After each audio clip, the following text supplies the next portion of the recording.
Самбайцхан үзэгчтэй та бүхэндээ энэ орой мэндийг хүргэж байна. Футбол ток нэвтрүүлгийн маань энэ удаагийн 22 дахь дугаар үзэгч та бүхэнд хүрэхэд бэлэн болоод байна. За өнгөрсөн 7 хоногт бид Англи Премьер Лигийн тоглолтуудыг 7 хоногийн дундуур үзсэн бол энэ жилийн FA цомын Премьер Лигийн багууд орж ирж байгаа шат 3 дугаар шат өнгөрсөн амралтын өдрүүдээр явагдлаа. За бусад лигийн тоглолтууд жам 9-ийн дагуу явагдсан. За зарим нэг тоглолтууд бол хойшилсан тохиолдлууд гарлаа. За энэ талаар ярилцахаар бид үндсэн ажилтнуудаараа зурлжээ. Бүгдд нь орой мэндийг хүргье. Үндсэн ажилтнуудаар ихэрэс жоохон буруу ойлгоод идэм билж шуусан. Яаж байгаа. Үндсэн гэж ярьлаа марлаа тэргэлтэй билж.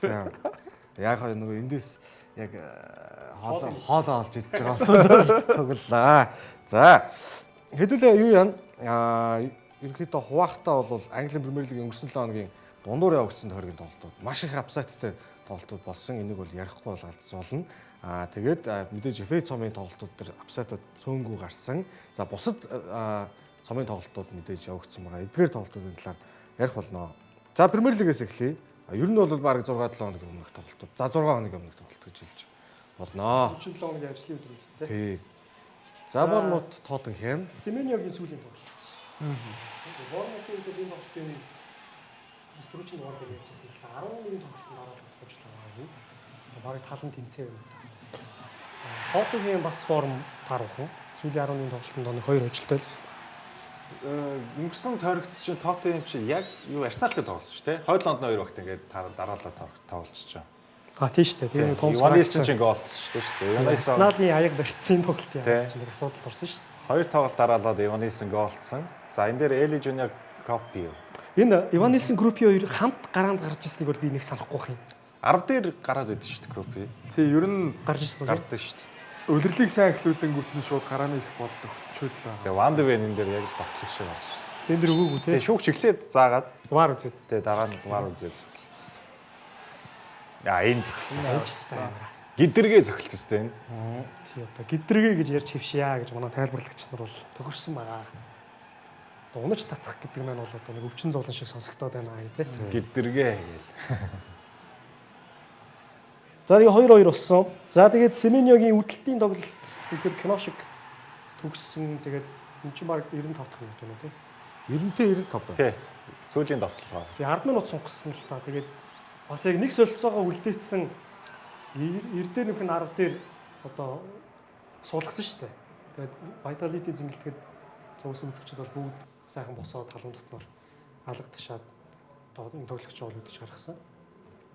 Тэгээд одоо ёстой яг нэг хувь тоглогчийн хувьд ч тэр тий клубын хөгжөөний дэмжигчдийн хувьд ч тэр үнэхээр хүсэжсэн ийм үдэлтэл боллоо л да. Тэгээд сүүлийн ер нь одоо энэ жилүүдэд за тэр цэсмээр Андони Ролад салжуулагч ирснээс хойш Борнмутын амжилт бол нүдэн дээр илс хэрэгсэн. За тоглолтын арга барил гэсэн их өөрчлөгдсөн. Тэгээд энэ яг өөрчлөлтийн цаг үед одоо ахиц дэвшлийн энэ он жилүүдэд бол Борнмутын үнэхээр гол төр байсан тоглогч нь ялч Семеньо байсан. Тэгээд одоо өнгөрсөн 108 цонхоор одоо хамгаалтын бүрэлдэхүүнээ хаалгачтай гамттай тэр чигтээ ингээд явуулсан бол одоо ингээд эхнээс нь давтгааны тоглогч нь бол нэг нэгээр одоо бөөрсөл гэж эхэлж байна. За гэхдээ ер нь Борнмутын үлрэл бол гол зорилго нь дээдлэгтээ үлдчихэл юм бол одоо өнгөрсөн 109 8-аас орсон мөнгнүүд те энэ өвлийн 8 цонхоор ингээд Семеньог явуулсан 75 сая евро ч гэдэг юм. Эдгээр мөнгүүдээ зараад бас буцаад ер нь бол дэжгүй 8 хийх боломжтой байхаа.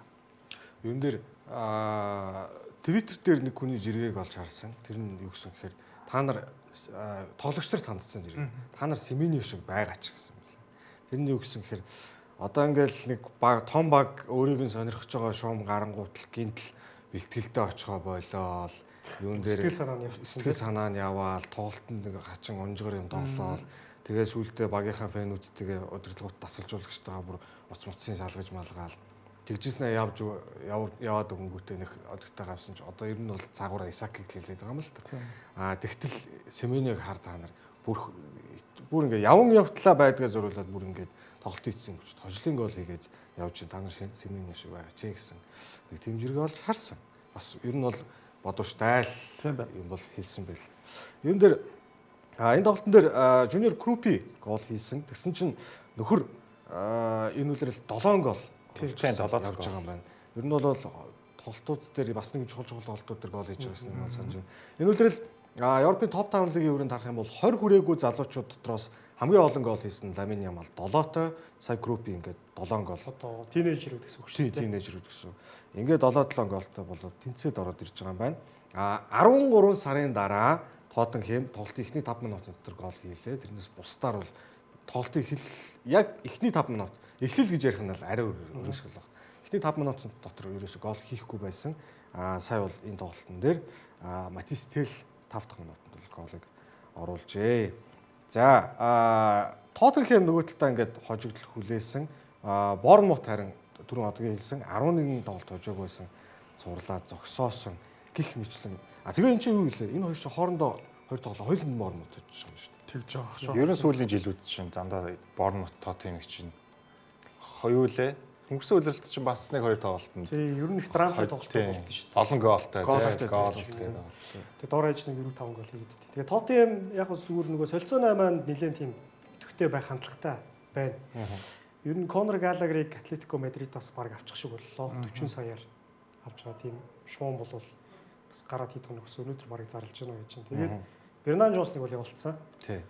Тэгээ энэ Салас руу явуулсан. Тийм болж игэл ер нь нэг дахиад ч 8 хийх тийм одоо төсөвтэй л байгаа юм шиг л. Өнгөрсөн удирлаас яг уу баг зэрэг дээр. Гэхдээ одоо ингээд Тоттенхэм удирлыг харахаар тий баг ялгаагүй тий. баг ялгаагүй. Хоёр дуурах стал явж штэ. Тий. Өсөлтөд хоёр дуурах стал. Өнгөрсөн удирал яг уу нөгөө Европад бас яваад исэн тэгээд лигтээ болж байгаа анхаарал хайсан тал байгаа. Энэ удирал бас яг адилхан аврагуудын лигт ер нь эхний 8 руу ч их орох боломж байгаа шүү дээ. Аврагуудын лигт бол сайн байна. За Борнмут ингээд томчуудын эсрэг бол оноо энэ удирал цөөнгөө салгарлаа. Нөгөө талдаа дахиад өөр нэг апсет болохоор Баруун Лондонд гарсан. Энэ бол Баруун Лондоны дерби. Крем Коттедж гэлтгэл Фулхэм Челси тоглосон. За Лиам Росинер тоглолтоо бол үзсэн жунаас нь. Энэ удиралын Фулхэм бол сайн байгаа шүү дээ.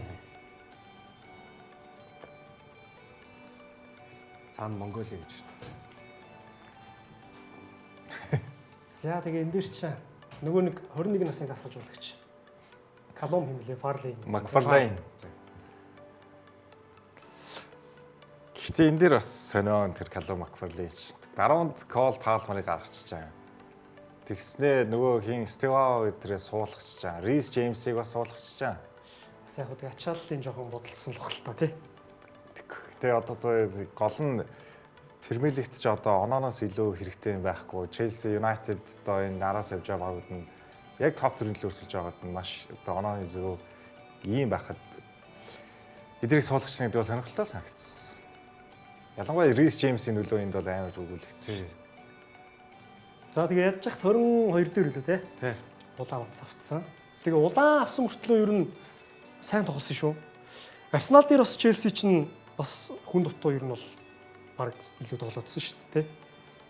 Ер нь энэ үлрэлд улаан авахаар бас баг одоо юу гэдэг юм хуцлагдсан. Бараг анханаас харуулаа гарч мараа. Өнгөрсөн үлрэл Ливерпул нэг тэгээд илүү тэрний өмнөх үлрэлч билүү тий. За ингэ явж ирсэн чинь Делаф Раул Хименес одоо сая голын баяраа толгоондоо гэмтэлтэн ямар амар зоримог. Энд чинь бас нөгөө юу юм л шүү дээ. Давид Санчестай холбоотой голын баяр юм л шүү дээ тий. Тоглолтын дараа бас нэг мэдээлэлүүд харсан чаа. Энэ хоёр хизээ хилээ нэг таарсан юм байна. Тэрэн дээр бас Хименес нэг хожлын байж болохоор цогцолтыг Давид Санчесыг саяны байдлаар үсэрч хаасан юм байл л дээ. За тэгээд хожлын голыг сүүлийн үед бол үнэхээр ганган формтойгоо Хари Вилсон гэж энэ залуу оруулсан. Бас 7 молон голтой болчих юм байж байна. Тийм баг. Тэгээ Хари Вилсныг бол Маркус Силва тоглолтын дараа магтсан л байл л дээ. Энэ өдрөлд бол үнэхээр өөр гоо. Тэгээд Силвагийн гол хүн л дээ. Талбайн төвчөр мөх байрлал. Ер нь баг нөгөө дөнгөж анх гарч ирж байхдаа потенциалын Фулхэм байтугай Ливерпул байлоо тий. Тийм бах. Ливерпул байхдаа бол нэлээд ирээдүйдээ тоглож байна гэж харж ирсэн чинь тэг яг хав минутын хувьд ч тэр Ливерпулд өөрөө ч гэсэн тэр үедээ болж өгөөгүй л дээ. Юун дээр хэдүүлээ Челсигийн тоглолтын дээр юу яасан? Ингээ улаан авчиж байгаа юм. Дөнгөж тоглолтын 22 дахь минут. Энэ үл хийдэх нь болчихоо. Алоод Бүх тэмцээнд. Бүх тэмцээнд 7. Премьер лигийн оруулах юм бол хэдүүлээ жагсаалтыг харъя. Энэ бол маш урт жагсаалт. Мурт жагсаалт. Бусад багууд хамгийн дээдл нь 2 улаацтай байгаа. За сүүлд нь 3 болчлоо ялаа болоо. За ямар ч байсан Челси бол тэргүүлж байгаа. Роберт Санчес тоглолтын 5 дахь минутанд Манчестер Юнайтед эсрэг улаан аваад Трево Чалоба 53 дээр аваад Мало Густо 87 дээр энэ яг дуусчих юм байна. Кайседо 38 дээр авч ирсэн. Кукурея сая 22 дахь минутанд улаан аваад тоглолтыг дуусгажээ. За миний санаж байгаагаар Юнайтед дээр байна. Арсенал, Фулхэм гэдэг одоо хамгийн эрт улаан уцсан тоглолтууд дээр дандаа голдж байгаа.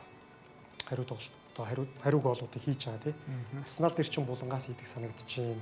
Тэгээ саяны одоо Фулхэмтэйсэн тоглолтыг ингээд харах юм бол хаалга руу илүү олон удаа цогч байгаа. Голын магадлал нь илүү байгаа юм. Тэгээд Росинер ч гэсэн хэлсэн дээ л дээ. Ер нь бол тоглолтын агуулга надад айгу таалагдсан. Тийм учраас баг тэр Калум Макферлейн гэж нөхөр чинь болвол өөрийнхөө дасгалжуулагчийн багт бас ер нь авсан юм шиг үлэн шүү дээ. Тий. Туслахаараа үлдээц. Уг нь 21 хүртэлх насных шүү дээ. Тэгээ 21 насны дасгалжуулагчаар нь одоо өөр хүн очиж байгаа юм шиг үлэн шүү дээ. Тий. Туслахаараа үлдээгээд тэгээд Лиам Росинери ихний тоглолт ч одоо Арсенал эсрэг лигийн цомын хар шигшээнд маш чухал тоглолт болчлоо. Сая яг нь юун дээр Федер бол болсон. Гэтэ одоо яг нэг гол шалгуур бол тоглолт нэг юм уу. Чи одоо Арсенал эсрэг тоглолт болчлоо. Тэгээд саяхан дээр нөгөө хин Жо Педро юунес Бенфикагээс улаан аваад Улрентны эсрэг Лиам Дилап аваад ингээд 7 улаан нийтдээ. Тэгээд бүр Мареска хүртэл ууссан. Мареска орох юм бол 8 улаан уцтай болчихсон. Эдгээр улаан уц за яг улаан уцсан ч одоо гол нь Челсигийн нөгөө тоглолтын арга барилыг харахаар одоо Лиам Росинерийн тоглолт ер нь та нар яана гэж бодож байна. Илүү яг энэ залуучуудаараа урагшаа шахсан шиг гэдэг юм уу, юм динамик тоглолтыг үзүүлэх юм уу?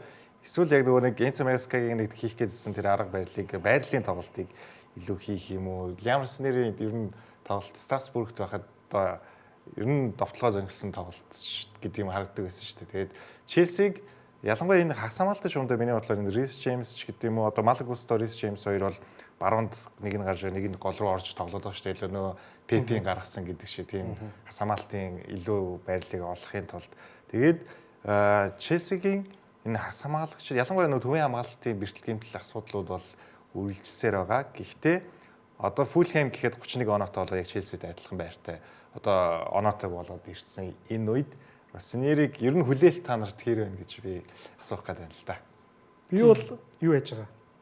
Зүгээр залуучуудаа илүү түлхүү ашиглаасаа л гэж бодож байгаа. Одоо жишээ нь Стивау Вильяныг бол баг ашиглахгүй. За ялангуяа ингээд дундаж багууд дээр бол бас олон минут тоглуулчмаар байдаг. Гэтэл Силвенес баг цаг дуусч байхад ч юм уу нэг 5 минут тоглуулад байсан шүү дээ Мареска. Тэгээ Андре Сантос байна. Одоо Кукурея жишээ нь ингээд дараагийн 3 тоглолтод байхгүй гэдэг маань. За яг баруун жигүүрт бол Мало Густо, Рис Джеймсгийн 2 сонголт байгаа болохоор аль нэгийг ингээд нөхөөтэй наа. Зүүн жигүүрт ч юм бол Кукурея байхгүй болчингууд айгүй цугаад байна л шүү дээ. Сая жишээ нөгөө хин Нидерланд хамгаалагч юм лээ. Хато. Тий, Ерөөл Хатог оруулж ирсэн. Хато бас дараагийн тоглолтуудад хэр минут өгөх нүгэ. Ер нь залуучуудаа жоохон ашиглаж тоглуул яасан юм бол гэж би бол зүгээр хөвдөө бодчихлаа.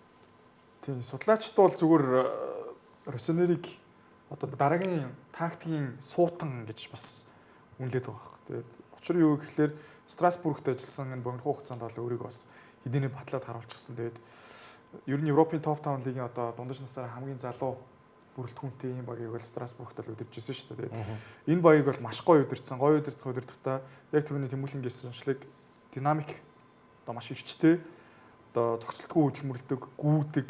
Тэгээд талбай дээр байгаа бүх тоглогчдоос хичээл сэтгэл гардаг. За тэгээд дээрэс нь талбай дээр байгаа бүх тоглогчид юу ихээ маш сайн мэддэг ийм болгож хувиргадаг гэж байна. Тэгээд энэ бол ерөөсөө л цэвэр засалжуулагчийн системтэй бол холбоотой. Тэгээд хин нэг тоглогч төр бөмбөг удахгүй маш хурдан бөмбөг шилждэг. Тэгээд одоо багийн довтлогоо явуулах гэхэд бол талбайг бүтэн хамарч тоглодог. Одоо талбай айл нэг хэсэг зүүн жигүүр ч юм уу тий баруун жигүүр ч юм очоод довтлогоо зогсоод хин нэг тоглогчоос хамааралтай байдлаар зогсчдөг юм бол байхгүй. Талбай бүх хэсгийг дүүргэж хамарч дийлэнх тоглогчийг ер нь довтлогоонд оролцуулдаг. Ийм байдлаар бол хөлбөмбөг тоглуулдаг салжуулагчаа гэж бол дүгнээд байгаа. Тэгээд Челси ч гэсэн ер нь бол тэр арга барил хэрэгжих болов. Ер нь Энцо Марескагийн тэр суулгах гэж хичээжсэн хөлбөмбөг бол тэр чигтээ юу арчигдах байхаа л гэж бодож байна. Шал өөр, тис өөр. Тэр Росинер бол ер нь битүү морил гэсэн үг шүү дээ. Том баг дээр ажиллаж ирсэн туршлага байхгүй. Ер нь бол Росонер ирэнгүүтээ одоо шууд сэргэн гэдэгт бол би бол хувьдаа бас эргэлзэж лээ. Тэр нөгөө дасчуулагчаа солигдчихингууд бас тоглогчид нэг эхний хэдэн тоглолтод сэрэгдэг тийм хандлага бол харагддаг тий. Одоо ялангуяа энэ Арсенал гэдэг юм уу том багийн эсрэг бол илүү эрчтэй илүү одоо өөрсдөө харуулах гэж тий. Шинэ дасчуулагчтай өөрийгөө харуулахыг хүсэн шүү дээ. Нөгөө нэг өмнөх халагдсан засалжуулагч нь асуудал байсан юм шиг санагдтал тоглолтыг үзүүлдэг шүү дээ.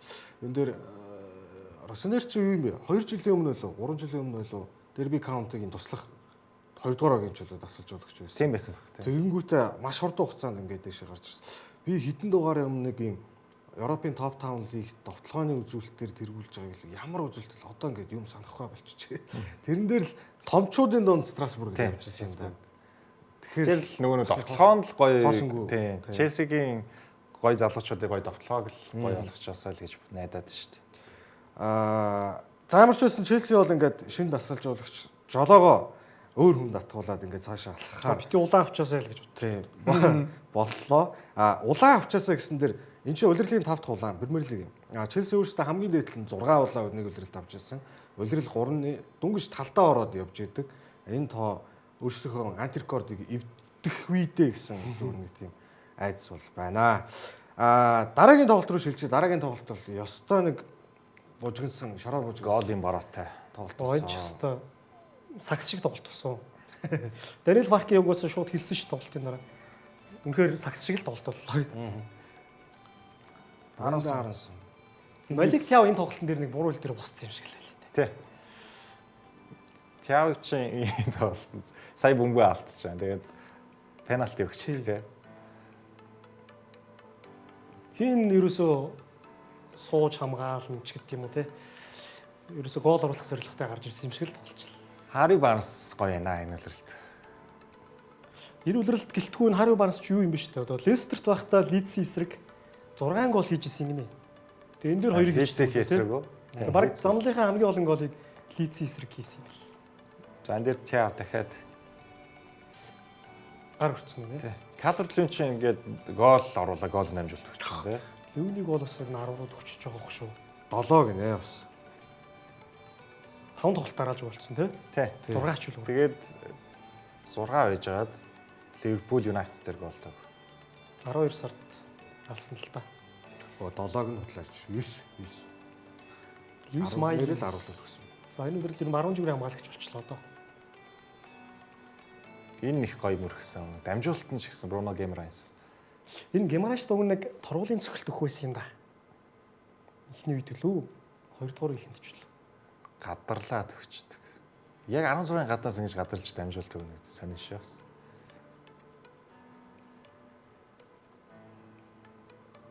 За Брендан Арлсон Дубл. энэ өмнөх төрөгт бас голдсон. Ингээ сүүлийн 2 төрөгт 3 гол хийлээ. Лидс ч нэг баг харагдаад байгаа дөө. Ямар ч баг эсрэг ер нь л довтолчих хийлгээд байна шүү дээ. Сайхан үзчихээ. Томчуудын эсрэгч гэсэн ер нь Цацаал салж байхтэй 3 гол мол хийх 3 гол алдах гэдэг бол ерөнхийдөө асуудал Лидсд асуудал биш байгаа. Аранс өөрөө гар урцсан. Тэр саяхнаас л юм болчлоо тий. Тий. 11 сарын сүүлээс л За эн чин марг тэгээд 100 дахь минут байсан уу юу? Ийлээ хойно тий. Гемраш хоо Тий. эрдэр нэмэх 1. Тэгээд Эн чин энэ Хари эн Барнс чин нэлээд сүлтэрсэн. эрдэр нэмэх 12 дахь минут. Бүрүү. Тэр 102 гэж минут нь. Энэ ихтэй айгүй давчин орон зайнаас хийцэн тий. Лукас Пери гэж Бразил хаалгач. 4 гол алдчихдаг юм да гэж.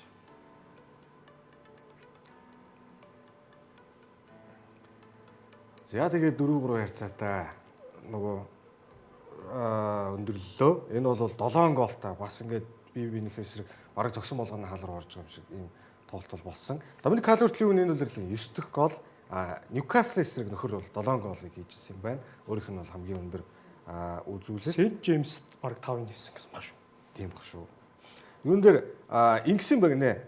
Leeds United энэ тоглолтын дээр 3 удаа тоглолтын тэргүүлэлийг авсан ирнэ хойж өгсөн. Баг болсон. Уул нь чинь эхлээд өөрсдөө Тийм хийж ээ, дараа нь алдаа дахиад өөрсдөө игээд 2-1 болгоод дахиж алдаа 3-1 3-2 болгоод дахиж алдаа дахиад алдсан. Ингээд 4-3 харьцаатай хожигдсон. Энэ бол Премьер лигийн түүхэнд 3 удаа тоглолтын тэргүүлэлийг аваад авсан хэрнээ хожигдсон тохиолдол 6 дахь нь болж байгаа маань хамгийн сүүлд Лидс Тоттенхэм эсрэгийг юм үзүүлдэг бүртгэж. Бас өөрсдөө юм. 2022 оны 11 сард бүртгэгдчихэжээ. Харви Барнсын гол Премьер Лигийн рекордыг тогтоосон. Энэ бол бас хамгийн орой Премьер Лигийн түүхэнд хамгийн орой орсон хожлын гол болж бүртгэгдлээ. Өмнө нь хамгийн орой орсон 2 гол байдаг. Бүр хожил можлон тэнцэн хамаагүйгээр хамгийн орой орсон голын рекордыг Оливер Макберни тэр жил 24 онд Sheffield United West Ham-ийн тоглолтын дээр 102 дахь минут 37 дахь секунд бүртгүүлсэн. Энэ баг нэг учиргүй тоолт болгонд 10 минут сунгаад байдаг үлрэл юм. Тэг магадгүй тийм ба. Тийм бах тий. Тэгээд тэрэн дээр Макберни 102-37 дээр Dirk Kuyt 11 оны 4 сард Арсеналтай 1-1 харьцаатай тэнцээний голыг 101-48 дээр оруулсан. Сая Харви Барнсыг адилхан оруулсан. Гэхдээ энэ бол хожлын гол байсан гэдэг юм. Онцлогтой юм. 11 оны 2 гол сонирхолтой юм л да. Одоо яг хөө сүүлийн үед бол 10 минут сунгах чинь ингээ үзэгдэл болчиход байна. 11 онд одоо 10 минут сунгах нь байтугай нь 4-5 ч бас сонирхдаг байл шүү дээ. 5 бол маш урт үлээ шүү дээ. За тэгээд Кол Палмер, Габриэл Жесус нэг юм бүтэн талбай туулаад нэг хаалгачийг дараачуулж зөгтөг. Найттай халганд хийжсэн гол бол нэлээд 100 дахь минут 15 дахь секундын дээр орж исэн гих бичлэн үзүүлэлтүүд бол бүртгэгдэжээ. За ингээд орой орсон гол байлаа. Үүнээс гадна мэдээж энэ тойргийн оргил тоглолт Арсенал Ливерпулийн хооронд болсон. За бусад томчууд нь бүгдээрээ оноо алдсан байсан учраас Арсенал энэ тоглолтын дээр хэрвээ хожих юм бол үнэхээр том давуу байдлыг бүр ингээд 8 оны зүрх. 8 оны зүрх үүсгэх байлаа.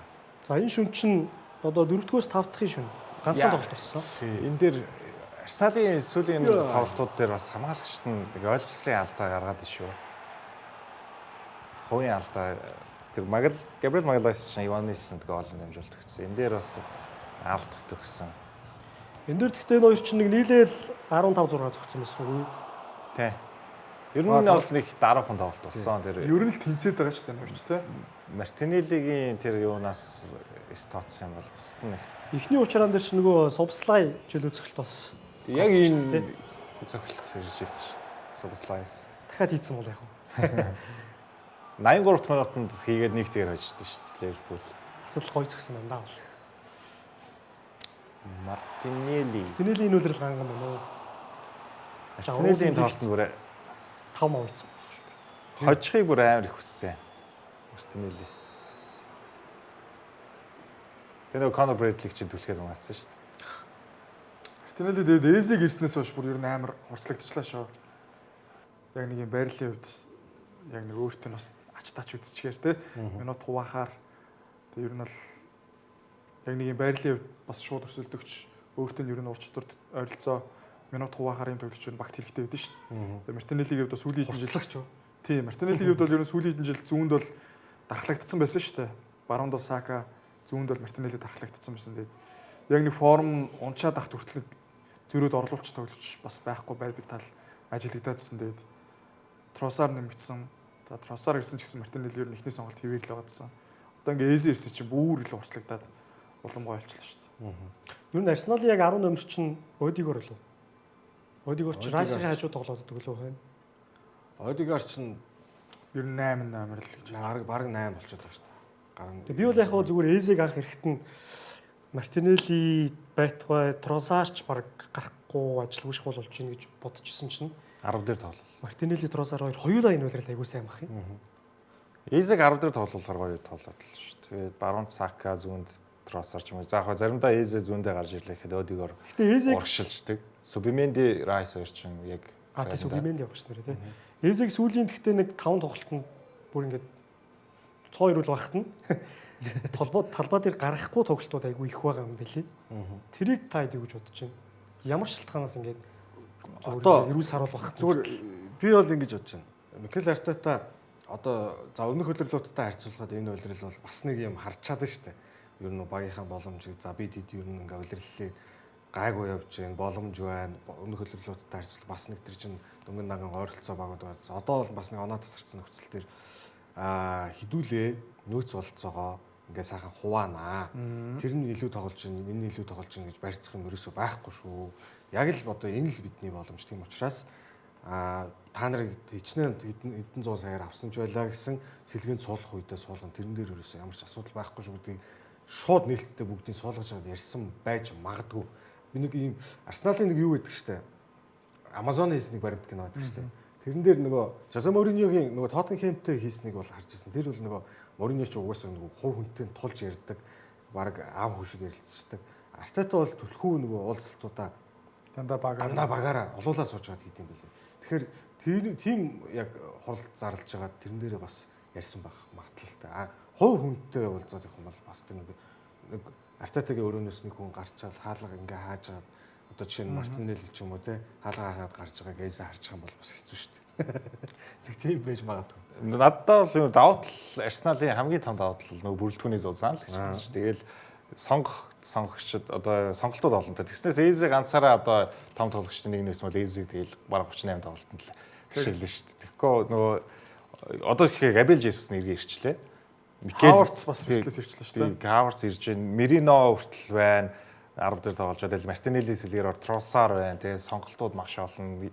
2 живүүрийн Нони Медвеке гэдэг бас сонголт байна гэдэг. Эдгээр олон сонголттой учраас гол нь Арсеналын ч нөгөө өнгөрсөн улирлуудад авраг аваагүй гол шалтгаан нь бол улирлын төгсгөлийг сайн хийж чадаагүй шүү дээ. 3 сараас хойш л те төгсгөлийг сайн хийж чадаагүй. Тэгээ одоо төгсгөлдөө ерөнхийдөө бас нэг нөөцөө бэлдэж байгаа байх. Тэгээ нөөцөө бэлтгэж боломж их байна.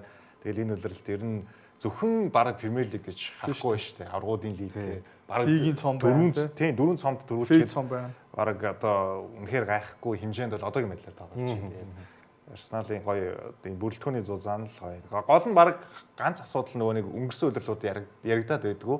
Хамгаалтын асуудал нь одоо нөгөө бичлэгдлээс болоод гарч ирж байна. Тоглолтын статистик. За энэ дээр нэг зүйл болсон. Тэр нь юу гэхээр за хаалгаруу Арсенал 9 цохоод Ливерпул 8 зогсон. Оновчтой цохолт бол Ливерпулийн тоглолтын дээр бүртгүүлсэнгүй. Хаалга авч санаагүй. Ливерпул бүтэн үндсэн цагт хаалга онолгүйгээр онсон цохилт хийлгүйгээр тоглолтыг дуусгасан 2010 оноос хойш анхны тохиолдол болсон. 2010 оны 3 сард Wigan Athletic эсрэг хаалга онолгүйгээр онж цохилгүйгээр тоглолтыг дуусгасан. Ингээд 16 жилийн дараа Ливерпул ийм тааруу зүйлийг бүртгүүллээ. Боломжийн цохилж аваагүй юм шүү. Боломжийн цохилж байхгүй. Голын за хаалгаруу зохиог учраас том боломжч байхгүй. За бөмбөг эзэмшилтэй яг энэ бол нэг чухал үзүүлэлт биш. Голын магадлал буюу гол оруулах боломжтой товтлогоог үүсгэсэн тэр нөхцөлийг харах юм бол аль аль баг ер нь их унтаа тийх даруухандаа болтолсон. Ер нь бол нэг Хүлээлтэн дүлий тоглолт. 4 цагаас бос шүтсэн. Ажлын өдөр шөнө 4 цагаас шүтсэн хүмүүс бол жоохон харамсах маягтай байсан баг тий. Тэгээ яг нөгөө Мартинеллигийн явал жоохон ширүүн бас. Тэр гол үйл явдлыг. Тэгээ Брэдли ч баг үлрэлэн дуусчихж байгаа шиг юм шиг байна. Харин Брэдли хоёр газраараа баг цуурж ирсэн юм яриадсэн үг. Тийм маш хүнд гэмтсэн. Тэгээд нөгөө нэг яг хоо Мартинеллигийн өнцгөөс харахад шиг нөгөө нэг хурдл бөмбөг тоглолтод оролцуулах гал тийм яарсан. Гэхдээ яг хоо тийм тийх шаардлага бол Мартинелли юусе дараа нууцлах байсан. Ямар ч байгаагүй. Тэгээл гэхдээ бас Арне Слот бас гоё илчилж ш дараа Мартинелли жоохон одоо өмөр хэс хийгээ тийм Вильям Агорлын дараа яг нөгөө тийм муухай зүйл хийгээгүй яг хоо Мартинеллигийн өнцгөөс харахад бас ойлгож байна. Тухайн сэтгэл хөдлөлөөр л ер нь бол тийм ярьсан байлээ хөр гоё ярьслага өгсөн байлээ. Тэгээд тэн дээр нэрээ хүмүүс бас улаан утас гэж яриад байгаа юм л ш. Тэн дээр санал хийх үү? Брэдлиг зөвд ингээд шууд бас тэн дээр гэхдээ ер нь хууц өгсөн би шар утас өгсөн. Шар нь болцсон бохоо. Шууд улаанж арай ширэгдэх үү тийм. Антони Тейлерыг харин зарим хүмүүс итгэцсэн байл. Гадаад ч гэсэн. Улаан өгсөн бол энэ дээр улаан өгөхгүй байсан гэж ярьж байгаа шүү дээ. Юун дээр Давид Рая нэр энэ бас их сонирхолтой. Ингээд одоо статистик янз янзаар л гараад болчихж. Давид Рая Арсеналд ирснээс хойшоо Рая ерөөсөө сейв хийх шаардлагагүйгээр клин шит хийсэн тоглолт гээд байна л та. Одоо тэр цагаас хойш Премьер Лигийн хаалгач. Гэсэн одоо сая Ливерпул хаалга руу онц зөхөөгүй учраас Рая сейв хийх шаардлагагүй байлаа. Энэ нь 12 дахь юм байна Раягийн хувьд. Ирснээс нь хойш. Ямар амархан юм бэ те. Тэнгүүд нөгөө талд бус таалагч нарыг харьцуулахаар хамгийн ойрхон байгаа нь Алисон Бекер, Эдерсон 2 3 юм байна. Тэгэхээр Арсеналын хамгаалтыг шууд эндээс харчих болж Тийм байна. бац. Юу байдаг вэ? Тэр бага хаалга онол. Улирлын шилдэг хаалгачин шагнал ба шүү дээ. Тий. Тэр чинь шууд клин шитээр Clean нөхчлөө sheet-ээр. хамгийн олон тоглолт. Хамгийн олон. Өнгөрсөн жил хий авсан шүү дээ. Рай авсан. Рай тий. авсан. Энэ жил бараг дахиад Мацелс орхон явж байсан чинь. Рая дахиад авах уу? Энэ байдлаар бол. Тэр Брайтны эсрэг хаалт бол баг оны шилдэг хаалт. тэр ч юм амар өсөл та. Тийм тэгэхээр нэг клин шитийн чинь дангаач нэг хаалгачтай холбож тайлбарладаг статистик биш. Одоо нэг сүүлийн жилүүдэд нэг хамгаалагч нарын статистик донд клин шит гэдэг явдаг болчиход байгаа шүү дээ. Тэр бас аягүй чухал болчиход байгаа. За энэ төргийн оргил тоглолт нь бол ингээд гоолгүй өндөрлөлөө. Бусад тоглолтууд нь бол маш олон гол орсон. Гол дундаа энэ тойргийн онцлог зүйл нь юу байв гэхээр Премьер лигийн түүхэнд 35,000 дахь гол бүртгэгдсэн. Энэхүү голыг Эрлинг Холланд оруулжээ. За 92 оноос хойш юм тий. За тийм 1992 оны 8 сарын 15-ны өдөр Премьер лигийн түүхэнд хамгийн анхны голыг Брайан Дин оруулж байлаа. Sheffield United-ийн төлөө. 1000 дахь голыг Марк Ньюэлл Blackburn-ийн төлөө. 10,000 дахь голыг Лес Фердинанд Тоттенхэм давхад 2001 онд оруулж ирсэн бол 20,000 дахь нь Марк Олбрайтон Астон Виллад байхдаа оруулж ирсэн юм байна. За 25,000 дахь нь Златан Ибрахимович 16 онд, 30,000 дахь нь Крис Вуд 21 онд, тэгээ 35,000 дахь нь Эрлинг Холланд 2026 онд. Ер нь нэг 10 жилийн хугацаанд 10,000 гол орчоод идэв юм ба шүү дээ. Тийм байна. Жилд 1000 гол тавьцсан байна. Фердинанд Олбрайтон хоёрын хооронд ч 10 жил тэгснэ. Олбрайтон Крис Вуд 10 жил юм байна те. Одоо Крис Вудээс хоошоо 2031 он гэхэд 40,000 дахь гол. Бараг одоогийн энэ тойргоор явах юм бол бараг 31 биш 30 гарч ирсэн. За 35,000 дахь гол бүртгэгдсэн гэж. Нөгөө талд Брайтонтэй тоглосон шүү дээ. 1-1 те. Манчестер Сити. Хөрцлөрийг хожиж үзээгүй гэнэ үү? Пепо тийш үү. Тийм, Тэр үнэн үнээс баха. хойш хожиж үзээгүй. 4 бэ нү 5 тоглолт байсан уу? 4 баха. Тийм хөрцлөр чи 2 дахь үлрэл нэмчихэ. Тийм дунд нь Дөрөв лигийн шин цом дээр нэг таагалуугүй л ямар тааш Харьяалаа. дөрөв тоглолт бол наандж байгаа. Хожиж шадаагүй гэсэн бас нэг тийм сони юм биш л гайхсан. За энэ тойргийн бусад тоглолтуудын үр дүн хамтдаа харцгаая. Ноттингем West Ham. Энэ дэр хин Нуно Шпирито Санто West Ham-ыг удирдаад Ноттингем эсрэг очсноо хожигдсон. Тэгээд ажилтгаа байгаа юм шүү дээ. Гайгүй. Бага. West Ham-ийн талаар дуудчих нэг жоохон West Ham дээр Өөртөө Спирито Санто ч өөрөө Ноттингем доохтой West Ham-д хожигдоод халагдсан. тий. Тэгээд West Яг Ham тэрнийх эсрэг юм болох ч. дуулж муус юм шиг болж шүү дээ West Ham-ийн фанат дуудчих. За Брентфорд Сандерландыг 3-т хийх. нөгөө Игор Тиаго ч дахиад 2 гол харж ийн гэлээ те. 15. 15 те. Тэнцсэн одоо нэг үлрэлийн рекорд. Ферминогийн гол рекорд тэнцсэн. За Эвертон, Wolverhampton тэнцсэн. За Фулхэм, Челси болсон. Манчестер Юнайтед, Бurnley 2-2 харьцаатай тэнцсэн. Ньюкасл гэсэн. За Арсенал, Ливерпул тэгсэн. За хүснэгтийн байдлыг харъя. За энэ дээр бол тасрах боломж бол байлаа. Гэхдээ тэр боломж бол өнгөрцөө. За 6 оноо. Заагтаа. Эхний 4 бол одоогийн байдлаар аваад хэлэх хэрэгтэй. 5 бол ер нь магадлал их өндөртэй. Энд ч одоо Брентфорд шиг өндлцөөд байна. Кит Андрюс тасалжуулагч үнэхээр бас гоё яана. Дөнгөж Брентфорд гэсэн ихний үлрэлтээ ингээд 5-д явж. Ирсэн гэж энэ ч угсаа туслах нь Томас Франкийн туслах шүү дээ. Юун дээр Ирланд хөлөө чи. Ерөнхий болсон гэх юм. Кит Андрюс үү? Тийм. Тэг санагдаад байна. Заагаас 5-аас хойш ер нь ойрхон юм уу? Тийм байна. тэрнээс хойш Челси одоо сая жишээ нь ингээл хожигдоод нөгөөд нь оноо авал юу ячих. Шууд доош онцож. Дөрөвт байсан биз дээ. Одоо City Ирланд юм биш. 2 дараалал тэнцэж байгаа. Ер нь дандаа тэнцэл яваад байгаа л дараагийн баг. Тэгээ United Chelsea хоёулаа бас оноо алдчих юм те. Burnley эсрэг United. Хоёр дасгалжуулагчийн халсан хоёр баг хоёулаа эхний тоглолтод оноо алдсан. Fulham Sunderland гээд арын нөхдүүд ч бас ойрхон яваад байгаа те. Тий. Энээс доошогоо бас ойрхон байгаа. За, хэдүүлээ нэвтрүүлгийнхээ эхний хэсгийг өндөрлүүлье. Английн Премьер Лигийн 21-р тойрог мөрсөл хоногийн ажлын өдрүүдээр ийм үр дүнгуудээр явагдаж өндөрлжээ.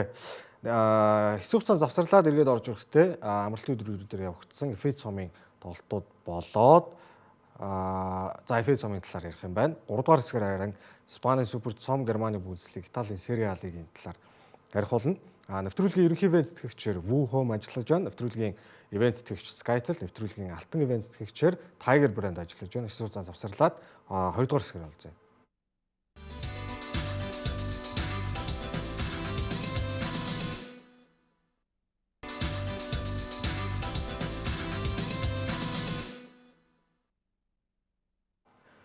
А 22 дахь дугаар маань үргэлжилж байгаа үзэгчтэй. Нэвтрүүлгийн 2 дахь хэсэг Фид цомын тоглолтууд энэ өдрийн Премьер Лигийн багуудын оролцож эхлэх шат буюу 3 дугаар шатны тоглолтууд бол эхэлсэн.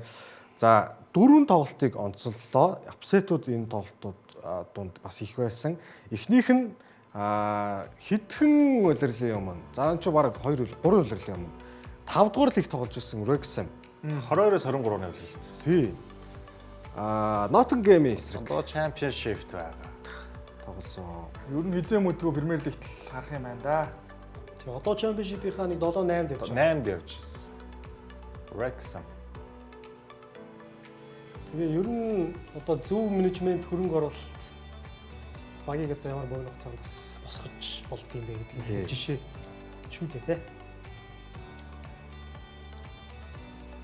Ингээ хоёрт болсон. Манай эзэн өөрөө ирсэн байл ч тээ. Ryan Reynolds. Ryan Reynolds 2.6 сая доллараар энэ багийг худалдаж аваад одоо 100 саяын үнэлгээтэй болсон байна да. Зах зээлийн шүү. Тэгээд яг 15-6 сая паундын одоо яг 20 орчим паундын юу өөрсдийн зардал гаргасан. 23-24 онд чинь 5 тэгээд 24 онд нь 3 сая паундын юутай өртөө байсан юм. Тэгээд тэр нь өрн дуусаад одоо нэмэх рүүгээ орцсон. Аль хэдийн үнэлгээ ч гэсэн өссөн. Nottingham ч өнгөрсөн жилийн одоо FA цомын хагас гişээр үлдсэн шүү дээ. Дандаа нэг торгуулийн цогтор хожоо л явуулсан гэж байна. 3 цохоод 3 нь ножлоо. Тэгээ City-д яхаар гоожгдсан л тоо. Саяны саяны гоолоор 3-1 болсон. Чин хаацс нь одоо 3-2 болсон. За дахиад гоолдод 3-3 болгосон. Энэ их айгүй зогсон. За тэгээд ямар ч байсан. Бага бол энэ учраас амьд үлдээсэн. 2 дэг болсон чинь завсралгаанаар баг 3 сэлгээ хийсэн баг шүү. Jay Rodriguez уустай. Тэ. Бүрэн лид байсан. Jay Rodriguez зогч байгаа юм. Нөгөө James McLean зогч байгаа. West Brom байсан. За Okonkwo гэж Арсеналын академиас гарч ирсэн баг шүү. Тэгэлж. Торгуулийн цохилтыг амжилттай хааснаар ингээд Wrexham Nottingham-ыг торгуулийн цохилтоор буулган авсан. Ryan Reynolds нөгөөх нь Rob McElhenney те. Энэ хоёр бол багийг ингээд одоо удирдаад Wrexham айгүй бол баг Championship чи яад юм бол нэгдүгээр шатнаас алах тоо. FA дээр. Шууд энэ шатнаас. Энэ шатнаас. Championship Premier League айл 44 баг. За тэгээ гарч ирэнгүүтээ Nottingham-ыг хожчихлоо. FA цомын хүрээнд Премьер Лигийн багийг Wrexham клуб 1999 оноос хойш анхудаа Премьер Лигийн багийг FA цомоос мулталж байгаа юм байна. Мулталсан тохиолдол болсон. За тэгээд ер нь бол нөгөө яг Wrexham нэг Монголд угаасаа фэн байхгүй л те. Гэхдээ нөгөө Холливуудын том од аваад 9 сая тэмүүлэнгээ хэлдгээр та хэдийн хэлдгээр зөв менежментээр багийг яаж босгож болдго юм бэ гэдгийг жишээ болоод Гэтэ фэн болмоор байвал тэр Welcome to Wrexham гэдэг баримтат гэв. Баримтат гэх юм шээ. Одоо юугийг цуврал киногийн үйл. Бараг нэг тийм reality show маягаар хийцэн зураг байгаа. Paramount Plus лөө нэг тийм өөр юутай нэг шээс. Тэг Өөрөө Plus ч манад дээр болдгоо л шүү дээ. болохгүй хаа. Ryan Reynolds юугаа нөгөө өөрөө продюсер юугаа хийсэн. Өөрөө бас нөгөө нэг жүжигчнэр гэх юм уу. Одоо яг нөгөө өөрийнхөө гол дүрээрээ 40 одоо 9 анги гарчаад аваад тэ дөрөв үйлрэлтэй. Тэрийг үзвэл ер нь Wrexham фэн болно шүү. Тэгээд гол нь зөвхөн нөгөө хөл өмг сонирхч гэлтгүү одоо юу гэл фэн гэлтгүү өөр кино нь одоо маш гоё кино. Цуврал үнэлгээ одоо тэр одоо яаж ер нь Ryan Reynolds гэж энэ хүн бизнес ямар амар артер бизнесмен гэдэг нь тэн дээр харуулна. Өөрөө Reynolds ч маш олон бизнестэй юм л шүү. Тэр нөгөө ялангуяа маркетингийн нөгөө сурчлагын орлого нь бол одоо team компанитай тэр орлого нь бол хамгийн дээгүүрч хэсдэг. Тэгэл одоо техникийн юуны одоо ороогүй бараг салбар гэж байхгүй юм. 9-10 team хөрөнгө оруулалттай. Би нөгөө эхний сизний нөхцөл чинь тэр юу яагаадсэн шүү дээ. Дөнгөж нөгөө багийг худалдаж аваад тэгээд тэр чинь 5 дугаар лигт байгаа шүү дээ. Тэгсэн чинь нөгөө талбай зүлэг мүлэг нь стадион нурхаа шигтсэн талбай зүлэг мүлэг нь болохгүй. Тэгээд нөгөө тэрнээсээ болоод хожигдж. Тэгээд бараг $100 илүү зүлгээ сольсон чинь 3 зүлэг авцсан байж таалагдчихлоо бас нэг тийм. Тэгээд адармаатай юм бол тий адармаатай амар гоё кино. Тэгээд Рексэм дээр чинь нэмээд ирэхэд одоо солилцооны амин дээр нэг тийм айхтар мөнгө гаргахгүйгээр одоо Премьер Лиг тоглож исэн ч үгүй тийм үү зодог талах төгссөн. Тэгээд нэг боломжийн цалингаар тоглочих тийм тоглогчдыг бол аягүй сайн авч чадж байгаа. Одоо өнгөрсөн зун гэхэд жишээл Лестер Ситигээс хамгаалагч Конор Коудыг авсан. Хаалгач Дани Вард гээд хаалгачийг авсан чинь гимтцсэн. Тэгээд одоо саяных бол уг нь 2 дугаар хаалгач. За тэгээд Джеймс Маклин байна, Жей Родригес гээд дандаа 35 6-тай тоглогчид энэ баян бүрэлдэхүүн ингээд гараанд гардаг юм а гэхэд сэлгэнээс ингээ үүргээ гүйцэтгээ сая одоо жишээ ингээ тургуулын цогцлон дэрч байт юм уу. Явж л байгаа юм хэлээ л дээ. Ямар санд 2.6 сая доллараар одоо багийг худалдаж авах тийм үнэлгээтэй байсан баг гэж бодохоор л тий. Тэгээ одоо зах зээлийн анш 100 хүрсэн хэд дахин гэсэн бизнесийн хувьд бол ахсар хөрөнгө оруулалт. Багийн домог болоод би тэр нөгөө юун дээр л хараад лээс л та Пол Молын нэгээд довтлогч байдаг ш. Тэрийг бас явуулсан тий. Тэгээд ер нь бол их адармаатай тэр баримт канон дээр нэр өгөх юм бол баг бүр ялангуяа тэр доод түвшинд байгаа баг яаж тийшээ гарч ирдэг юм бэ гэдгийг бол тэндээс харж л нэр баримт кино гэснээс би нөгөө Сандерланд Хилайдаа гэдэг тэрийг үзээд баг нэрээ Сандерланд юм болохоо шахчихсан шүү. За дараагийн тоглолт. Гоё шүү нэрээ тэрийг үзээрэй. Ньюкасл Борнмут Эфес цомд Борнмут ч одоо нөгөө л дөрөвчийн дугаар дээр ярьдсан шүү. Өөрөөсөө 2 гол хийсэн ирнэ хожоогүй тоглолтод энэ гарч ирсэн чинь өөрөөсөө 3-ыг хийх юм. Сая чинь Тоттенхэмээс Премьер Лигт 3 гол оруулаад. Тэгснэ Ньюкасл чинь Лидсээс 4 гол оруулсан. Ер нь одоо энэ Борнмут, Ньюкасл, Лидс, Брайтон гэсэн багуудын тоглолтыг ингээд бүр хоорондоо тоглож ивэл заавал үзэх хэрэгтэй юм шүү. Нэг 3-3 4-3 гэдэг үлгүүч ховор байлаа шүү дээ. Тэ. За тэгээд Иванилсны дамжуулалтаар Алекс Скотт. Саяных одоо баг цохилт байсан юм. Иванилсон ер нь дамжуулсан. Яг харж байгаа л өгөх шүү байсан шүү дээ. энэ Борнмутынхандаа их хайртай. Энэ Премьер Лигээс дамжуулсан. Өөрөө тайлбарсан л та. Том тэгсэн юм уу? Одоо ингээд нэг ганц 7 хоног л завсарлаж байгаа шүү Тий. дээ.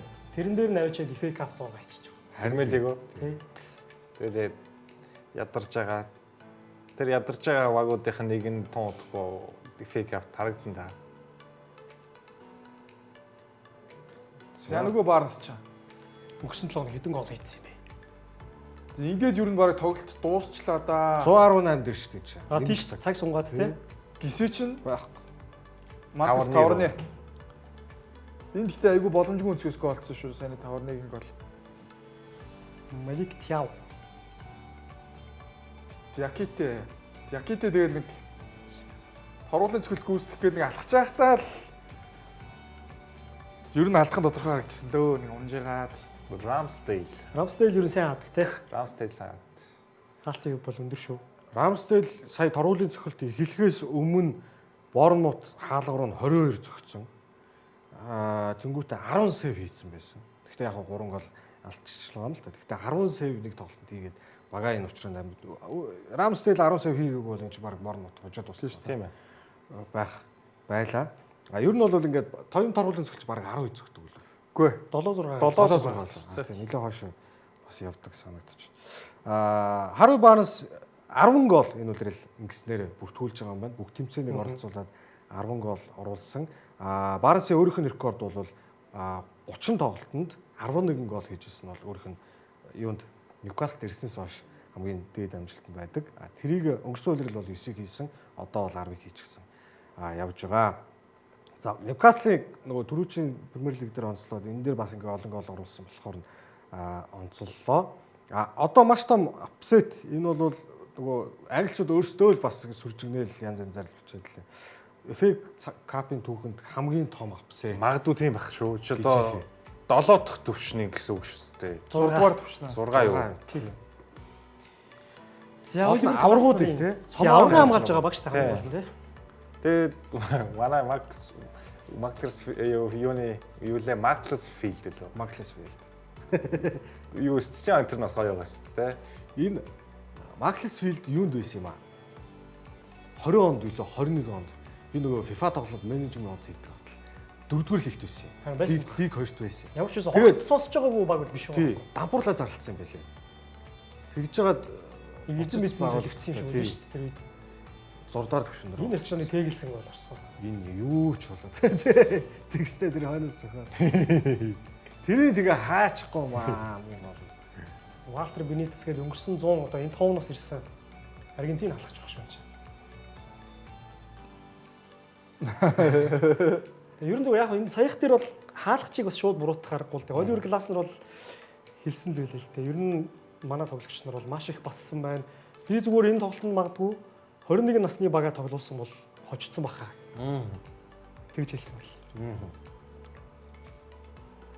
Тэгээ энэ бол гол болж байгаа оройтцсон гол л доо. Рүүнигийн дүү гэдэг байна шүү дээ. Дасгалжуулагч нь. За тэгээд За ингээл одоо дотоор л стажик амар баярлаа хэлгээд тий. төрүүлсэн юм шиг гарч ирж байгаа. Тэгээд энэ тоглолтыг үзсэн ингээ хүмүүсээс сэтгэлдлийг нь асуусан чинь ер нь бол одоо 66 онд Английн шгшээ баг дэлхийн аварга болж исэн үетэй харьцуулж илээ. Зарим нь бол одоо миний амьдрал тохиолдсон одоо хамгийн баяртай үйл явдал гэдэг ч юм уу одоо хурмаа хийж исэн хүүхдтэй болж исэн тэр үйл явдлуудаас ч нь бол одоо юу гэдэг илүү гэдэг тийм зөвлөлүүдийг бол хэлсэн байлээ. Юу лээ? Миний амьдралын хамгийн жаргалтай өдөр байлаа. Уучлаарай эхнэр минь гэдэг нэг бас нэг фэн зурагт телевизээр камер байрлуулад гэж байгаа. Хоёр багийн хооронд нэг нь бол Премьер Лигийн буюу хамгийн топ түвшнийг Маклсвилл бол дампуурлаа зарсны дараа ингээд 6-р түвшинд байж байгаа. Хоорондоо 117 баг байгаа. Ингээд доошоо одоо Хүснэгтийн байраар нь хүснэгтийн байрлалаар яг одоо тий. явах юм бол 117 байрны доор байгаа багт бол очиод хожигдчих Шин 6-р лигтээ бүр 14-р онд явж байгаа гэж тий. National North and South.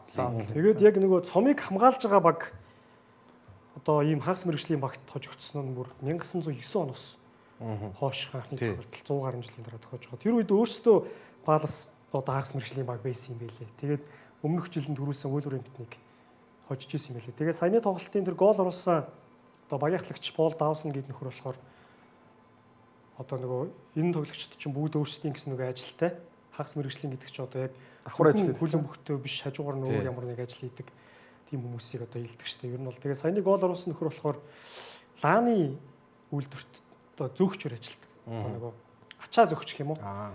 Тэгээд тэр ингээд дөнгөж ихний минутанд толгоо гаргалаад боологчж байгаа хөөх. Тэгээ яг тэгээд голын өмнө нэг бас нэг хамгаалагч ингээд тэр болтыг ингээд жоох янзалж өгч ирсэн штэ.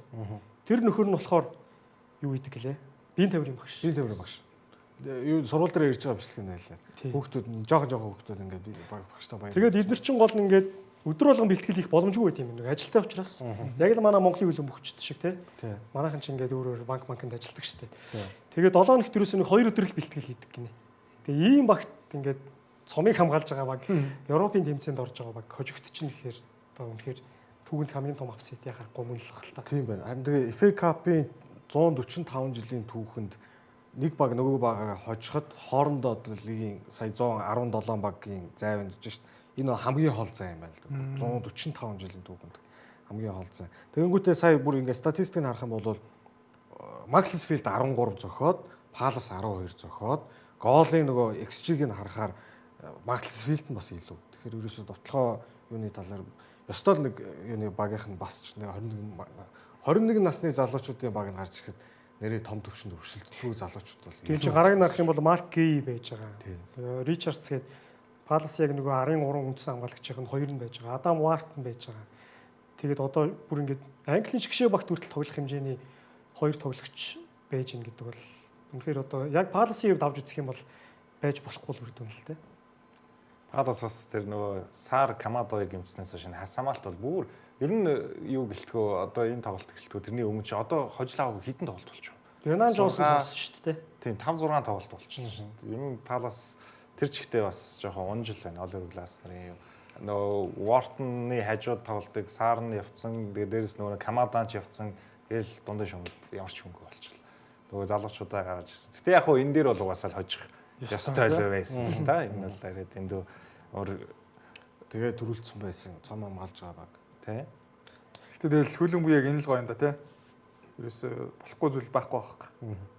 Юун дээр BBC-ийн их мэдрэмжтэй. Бас энэ тоглолтын дээр шууд амжилтанд BBC хийсэн. Рүүний очсон гэсэн. Wayne Rooney-г бас авчраад талбай хажууталт хөтлөгчөөр ажиллуулж байсан. Тэгээд Wayne Rooney уйлж илээ. Төрсөн дүү John Rooney тэнд Maxwell-ийн тасгалжуулагч тэгээд тоглолтын дараа ирж BBC-д ярилцлага өгөөд дүүгээ тэрврээд сүйдэл болжлоо. Их гоё акшн. Айгуу гоё гэр бүлийн тийм акшн BBC бол болгосон. Байлээ. За.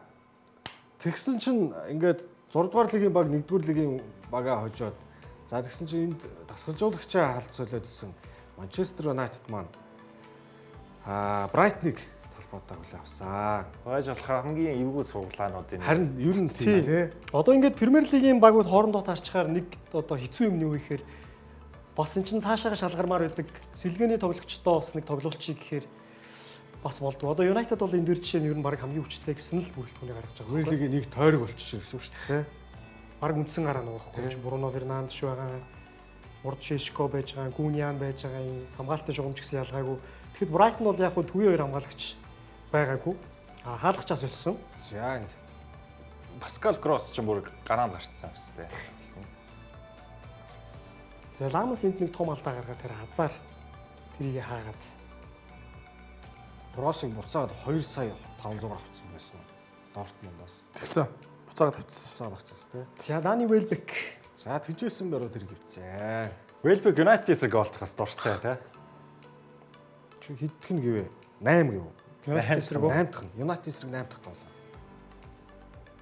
Дефенс онд 11 дэх гол нь. Бруно 2 төрүүлсэн гэж байгаа шүү дээ. Welbeck те. Арсенал тогтоо 2 төрүүлсэн. За тэгээ Юнайтед бол ер нь сэлгээ мэлгээ хэцүү харагдчихлээ. Тэгээ ялангуяа хожигч яваа нөхцөлтөөр хүн оруулах гэхээр одоо зэрэгцэл гарч ирж байгаас. Гэтэ бас нэг гайгүй юу бэртлэмхэн бас ч гайгүй болж байна тий. Бруно ирчлээ, Магуайр ирчлээ, Касемиро тоглоод байна. Амаад хасагдсан. за Шилейси гэдэг хүүхэд ингээ 2 дахь шар авсан. 18 настай хүүхэд. 20 хүрээгүй байхдаа Манчестер Юнайтедаас улаан авсан. Люк Шо хамгийн сүүлд 15 онд авсан юм байна. Тэгээд Ши Лейси 2026 онд авлаа. Манчестер Юнайтед ингэснээрээ тэд өнгөрсөн жил Европа лигийн финалд хүрээд хожигдсон. Энэ жил ямар нэг Европын тэмцээн байхгүй. Премьер лигийн 38 тоглолт. Нэмэх нь лигийн цомын эхний шатнд Грэмспид хожигдсон 39 дэх тоглолт. 8 сард шүү дээ. Тий. FA цомын эхний шатнд Брайтонд хожигдоод хасагдлаа 40 тоглолт. Манчестер Юнайтедийн баг бүрэлдэхүүн улиралд уртаашаа дээдлэн 40 тоглолтод л оролцох боломжтой байна. Тэгтэл одоо за Манчестер Сити ч гэдэм үү Ливерпул бусад багууд бүр нэг одоо оролцож байгаа төвшөнд за ялангуяа Ситиг бүр онцлоо хэлчихээ л та. Сүүлийн жилүүдэд банк төрүүлээд банк дэшиг аврагын лиг дэшиг явсан учраас 76 бараг 80 тоглолт байсан. Тий. 76 77 гээд Нэг жилийн хугацаанд нэг үлрэлт хийж хахад Манчестер Юнайтед энэ жил уртаашаа 40 тоглолт хийх ийм байдал угаасаа болчлоо. Энэ бол Юнайтед фэнүүдийн хувьд бол Одоо зөвхөн Премьер лиг л хүлээн. одоо зөвхөн Премьер лиг. тэгээд ер нь ч бараг дээртэй. Ер нь бол би яг Юнайтедийн тайлбарт энэ өдрөл хэд орсон. Яг наадах юм бол онцлоо л байгаа. Одоо лигийн цомоос их тасагдсан. Хажуугаар нь Европын тэмцээн байхгүй хахад яаж иж байгаад нэг топ 5 руу орчих боломж бол байгаад байна. Одоо 4-р байрнаас хойшоо багууд бол хоорондоо хөөрөх маш. Тэгээд Даррен Флетчерийг би энэ үлрэл дуустал ер нь ажиллах юм болов гэсэн чинь Майкл Карик Яригдчихэв тий. бараг л тодорхой болж Бараг тодорхой болчихсон. Энэ үлрэлтийн дуусталд орох юм тодорхой болсон юм шиг байна. Тэгээ Карик Флетчер хоёрын ялгаа бас гарах уу? Мэдгүй.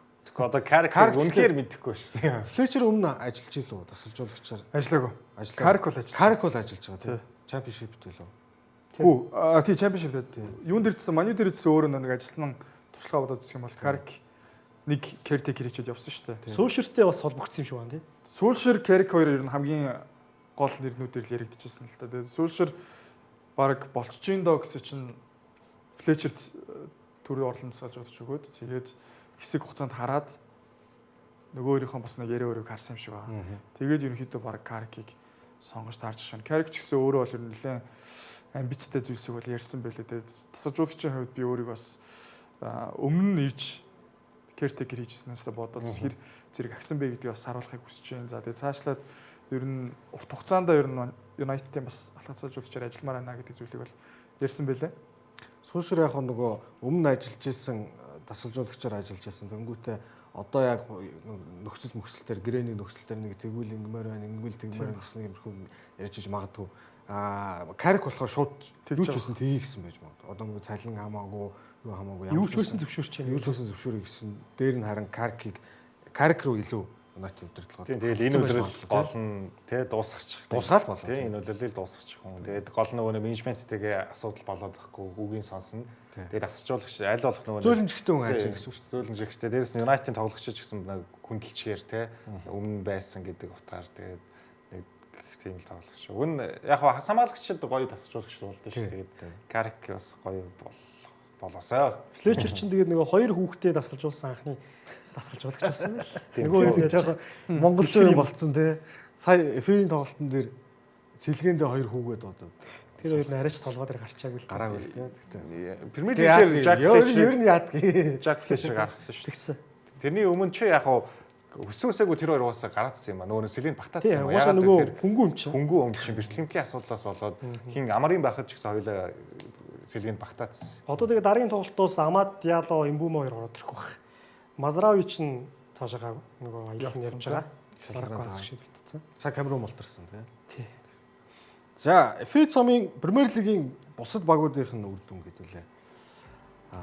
Харнаа. За, Wrexham Nottingham ярьсан.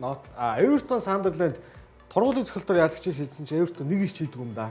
3 тикет дууссан. 3 тикет дууссан. Wolverhampton харин нэг 6-1-ийн харьцаатай Shrewsbury Town-ыг энэ чинь лиг 1 дугаар уу 2 дугаар уу. За, Burnley 5-1-ээр Millwall-ыг хоцсон, Fulham хоцсон, City 11-ийн харьцаатай Exeter City-г Симэний анхны гол байсан. тийм нөгөө талд нь 2 овн гол байлуу да энэ 10 гол. Тийм баха. Сити ер нь айхтар нөгөө нэг буцаад нөгөө Пепин Сити болцсон харагдж байгаа. Харин тийм. Ер нь тэгж байгаас Премьер лиг дээр хожигстой багуудаа хожоод гол алдахгүй клин шит хийж байгаа. Дээрээс нь нөгөө FA лигийн цом дээр ийм багуудыг чи ингээл бүтээлчдэг байсан шүү дээ. Яг тийм буцаад нөгөө шинжлэндүүд нь ажиглагдаад эхэлж байгаа шүү. Одоо нөгөө хавар тэнцвэрч болж байгаа. Одоо Ситигийн тэр үе ирлээ гэж бодоход Арсенал хэр тоглохоо өөртөөс нь шалтгаалах гэдэг л та. Сити тэгээ бас гэмтлийн асуудал сая нэг сард бол нэлээд нүрэлчлээ. Гвардиол байна баг үлрэлэн дууссан тий. За, Тоттенхэм хожигдсон Астон Вилла.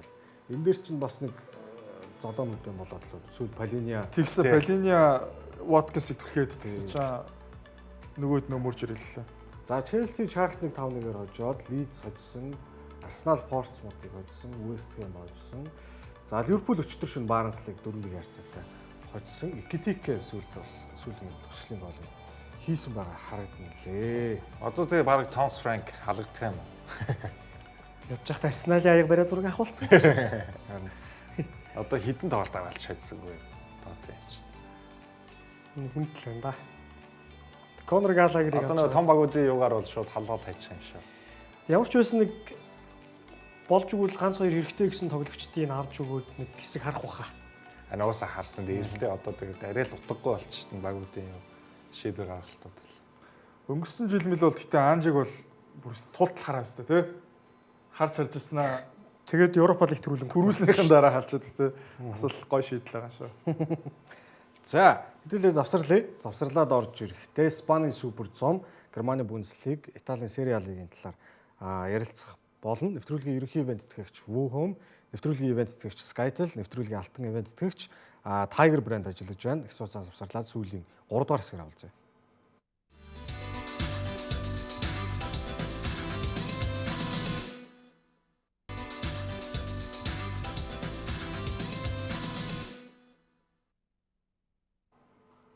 Хорёор дахь дугаар үргэлжилж байна. 3 дугаар хэсэг. За 3 дугаар хэсгээрээ Испаний супер цомын финалийн тоглолт Сауди Арабид сая ням гарагт бол боллоо. Энэний өмнө бол хагас гişэ тоглолт нь бол ажлын өдөр болцсон.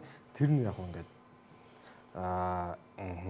тэнгүүд финалийн тоглолт болохоор Аль Классико болсон учраас зөвхөн финалыг хэдүүлээ ярих гэж бодлоо. За финал юу болвоо? Миний хоёр тал суулж байгаа хүмүүс ээ. Харин юу энэ чинь ер нь Аль Классико дугаар юм биш үү өнөөдөр чинь. Тэгээ халгүй сайхан л үзлээ. Халгүй сайхан байлаа тий. Тэр яа бас бодчихсон сайн тоглосон гэдэг байгаа биз. Тэгсэн. Яг энэ гоолын өмнө за нэг минут хүрэхгүй дээр Рафиня бас гоё боломж Тий, авсан. өмнө яг өмнө те. Ганцаараа гарч ирсэн. 35 дахь минутын дээр тэр боломжийг алдаа 36 дэх болдог. Ганцаараа гарч ирсэн. Винисиус усан тавьсан жарах ашигла зүгээр орж ирээд. 19 тоглолт дараалал гоолдог байсан. Ийм гол харсан баг цомоорч байгаа л дээ. Яг гоо Винисиусийн хувьд бол гол оруулахын цаг хугацааны л асуудал байсан л та. Хамгийн гол нь том тоглолтын дээр бас финалд айгуу сайн тоглолдог статистик үзүүлэлт байсан Байсан шүү дээ. Энэ бол гоё тав. Энд гэхдээ гоолноос жоон дутуу орцсон биш шүү. Гоолынх нь бүр эхлэлсгээс эхлэх хураад эхэлж. За Педригийн дамжуулалт. Танаа хоёр хамгаалагч юм байгаа тэр байдал. Энэ хоёр чинь гэхдээ хамгаалагч биш шүү дээ. Би нэг FIFA-д олж байгаа юм шиг л гол алдсан. За энэ чинь тэгээ шүүгчийн мэдлийн цаг 3 минут сунгасан ч одоо юу ч болоод байна. Харин тий. Чөммөний төвийн хамгаалтанд тоглоол байгаа те. Харин тэтгэлэр чинь хэцүү болчихж байгаа. Дэн Хаус хоёр тэр хоёр гарч ирж байсан шүү. За ингээ 2-1 болсон чинь эхний үе дуусаагүй баа шүү дээ чинь. 3 минут сунгасан чинь 51 дээр бахан ч баг тий. Гарсия. Гонзало Гарсия. Зола Гарсия. Шүүгчийн мэдлэг минутанд 3 гол орсон те. Тэг яг одоо нээлттэй тоглолтоос Реал бол үнэхээр хэцүү л байсан л та. Тэнгүүт одоо юу гэдгийг яг Винисиус шиг хувийн ур чадвараар юм уу эсвэл хөлгөөнгөө бөмбөгнөөс л угаасаа боломжуудаа хай гэж гарч ирсэн болов уу гэж би зүгээр харсан. Тэгээ тэр нь ч гэсэн яг ингээ үр дүн төрээд энэ ч ялангуяа Винисиусийн гол бол амар сэргээж байгаа байхгүй бага. Тэр болтол ер нь яг нэг 2 3 боломж уг нь гарсан шүү дээ. Яг одоо нөгөө Барсагийн хайлайныг үнэхээр мэдж байгаа учраас одоо Гарсияд нэг боломж гарсан. Винисиус бас нэг уг нь боломж гарсан. Төгсгөлд бол яг тэр нэг 2 том боломжийг бас ашиглах боломжтой л байсан юм шиг харагдаад байна. Тэр боломж гарч ирсэн үү тань дээр. За тэгээ 2 дугаар үед хэрвээ энэ гол ороогүй бол ер нь торгуулийн цогцолт руу явах магадлал бас байсан. Хачир аваад. Чи аваад цэвэрлж гүн Кортуа яг унжижсэн л таараа.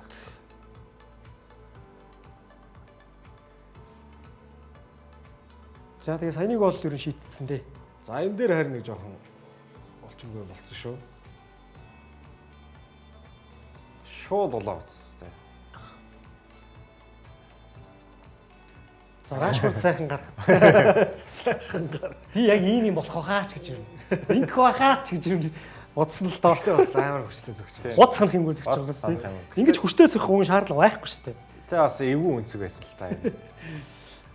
За Жон Гарсия бас сайн тоглосон те. 7 алт болтой. За тэр нэг сүүлийн 2 боломж бол гарсангүй тийм Реал. Жига өөдөөс нь зөгчдөг, өөдөөс нь мөрөгчдөг үлээ тий. За тэгээ 3-2 харьцаатай Барселона Испанийн супер цомыг авлаа. Энэ тэмцээний MVP-гээр Рафиня. Өмнөхдөр 5-1-ээр Билбао бас дубль хийсэн. Дубль тий. Энэ тоглолтын дээр бас дубль хийсэн. Ингээд тэмцээний шилдэг тоглогчоор шалгарсан. Гонсало за гэсэн 4 гол хийсэн. Арисадорос сүүлд 15 онд Билбаогоос дубль 2 тоглолтын дараалан дубль хийжсэн байна. Супер цомд. Тэгсэн Рафиня тэр амжилтыг бол давтсан. Барсаг эсрэг өгөх шүү. Магадгүй те. 161 тоглолтод Рафиня 65 гол, 49 голын дамжуулалт, 6 цом мөргсөн гэж амжилтыг бүртгүүлсэн байна. Рафиняг тэгэнгүүтээ хүмүүс most underrated буюу хамгийн дутуу үнэлэгдэж байгаа тоглогчоо гэж хэлсэн байлээ. Та хоёр юу тийш дээ. Ер нь бол баг үнэн Би шүү. сая одоо нэг Балон дор дээр 5-д орсон тийм. Би бол ер нь топ 3-т байх ёстой гэж зүгээр удаа бодож ирсэн. Баг Ламин Ямалын оронд ч ер нь бол байж хахад бол болохгүй гэх газар. Тэгсэн чинь дараа нь FIFA based дээр бол бүр яасан бэ гэхээр зэрэг гарааны 11-т ч багтаагаагүй. Өнгөрсөн үеэрлийн аврагуудын лигийн мэрэгэн бууч хүн хагас гişээ хүртэл явсан. Лалигт яаж тоглолоо. Тэг бүр ихнэр нь хүртэл өөрийнхөө сошиал дээр тисэхгүй юу гэлээ бас нэг шүүмжилсэн нэг юм битсэн. Ханси Флик ч гэсэн FIFA based бол зүгээр joke юм байна гэсэн тийм зүйлийг бол хэлж ийсэн гэдэг ч юм уу. Яг харахгүй Рафинягийн сүүлийн ингээд 1 жилийн хугацаанд амжилтыг харах юм бол одоо яг зүгээр топ нь биш юм аа гэхэд топ 3 тоглогчийн нэг бол яг харахгүй байхаар л байна. Сая бас нэг ямар авард болодлоо. Гэхдээ тэрэн дээр бол оны шилдэг авсан шүү те. Тэгсэн үү? Ямар клуб лээ? Клуб сокер аваад. Клуб сокер авар те. Араб болдог. Тэр ч яах вэ? Тэр Тэр чинь ер нь баг ингээд Балон дор FIFA based-ээс илүү явж баг хамгийн хантаа байгаа шүү сүүлийн жил. Тийм ер нь сүүлийн жилүүд бол аюу хантагийн бас хантаа нөгөө нэг юу нэр үндийн хувьд бол амар хэцүү Тэгэл Арабын. шинэ юу л та те. Авард. За тэгэд Реалын хувьд бол энэ тэмцээнд ингээд шгшээ төвлөрөн хожигдоод тасалжуулагч авч салсан. Салсан. Тэгээд Алонсо бол одоо зарим их сурвалжууд янз янзаар л бичээд байна л да. Ер нь бол Шаби Алонсог өөрөө одоо удирдлагуудтайгаа тохиролцсны үндсэн дээр ажиллаа хүлээлгэж өглөө гэж бичиж байна. Зарим нь бол Алонсо бол дуустлаа ажилдаа үлдэх сонирхолтой байсан гэж бол бичээд байна л та. Тэгээд мэдгүй яг яасан ч гэж болно. Алонсо бол ер нь бол багаас явна гэсэн тийм айхтар бодол бол байгаагүй баг. Миний бодлоор. Тэгээд яг тишгшээ төгөлтийн дараа тэр Мбаппегийн гаргаж байгаа хандлага за тэгээд тэр Винисиусийн ер нь сүүлийн үед даашлаад байгаа тэр авирч гэдэг юм уу те. Эдгээр бүх зүйлүүд бүр яг ингээд нэг энэ дээр нь тулж ирээд заас одоо нэр үнэхээр те ингээд зуралдаад ч ер нь яадаг ингээл тэгэл шууд Перес өрөөл орсон бах гэж бол бодоод байна. Тэгээд зөрөөд Арбилаог авчирсан. Тэгээ ер нь бол бас сонирхолтой л ийм шийдэл болчлоо. Уул нь сая хагшигшээ дээр Атлетико коучсны дараа Алонсогийн ерөн сүүлийн үед цуглуулж байгаа оноо авж байгаа үр дүн бол клубын удирдлагууд таалагдж байна. Хувьцаал хөрөний уур амьсгал нааштай болж байна. Тоглогчч гэсэн Алонсод эргээд итгэж эхэлж байна гэдгийг л юмуд явж исэн. Тэгсэн чинь ингээд шгшээ тоглолтод Барсад уул нь сайн тоглолоо шүү дээ. Тэр сүүлийн хоёр боломжийг бас дуртгал хэрэгтэй ер нь бол. Харьцангуй ер нь сүүлжсэн сайн төгсөн. Энэ өдрөл Эл Классикод 2 тоглоод нэгэнд нь хоцсон тий. За тэр ихний тоглолтод бол бас Барсагийн гол тоглогчид бичлэгийн асуудал байсан гэж яриад байгаа. Гэтэл Эл Классико бол Эл Классико шүү дээ. Тэгээд ингээ 2 тоглолтод бас сайн төгссөн. Ер нь бол Алонсог их сонирн байдлаар л халчвал гэж бодоод байна. Тэгээд 2003 онд Дел Боскег явуулсны дараа 2010 онд Жозе Мориньо гэртэл 7 жилийн хугацаанд нийтдээ Реал 9 цэцгэлж өгчөөр үүссэн байдаг. Тэгээд одоо нөө байрнаасаа нэг үтссэн чулуу эргэж байр болох гэж 3 жил зовдөг гэдэг шиг те. Ер нь одоо баг нэг юм жоо хороо бусгаа цаг үе ирж гин удаа л гэж харж байна. Реалд бол. Одоо нөгөө хэнийг Анчлотыг халаад тэгснэ нэг хэсэг юутай авдаг шүү дээ. Бенитес нэг ирдэг. Бенитес ирээд тэгээд Солари бас нэг ирдэг. Тэр хоёр бол өстой яваагүй тий. Тэгээ Реалч Лопетеги байна. Реалч Барсад ч юу байдаг шүү дээ одоо.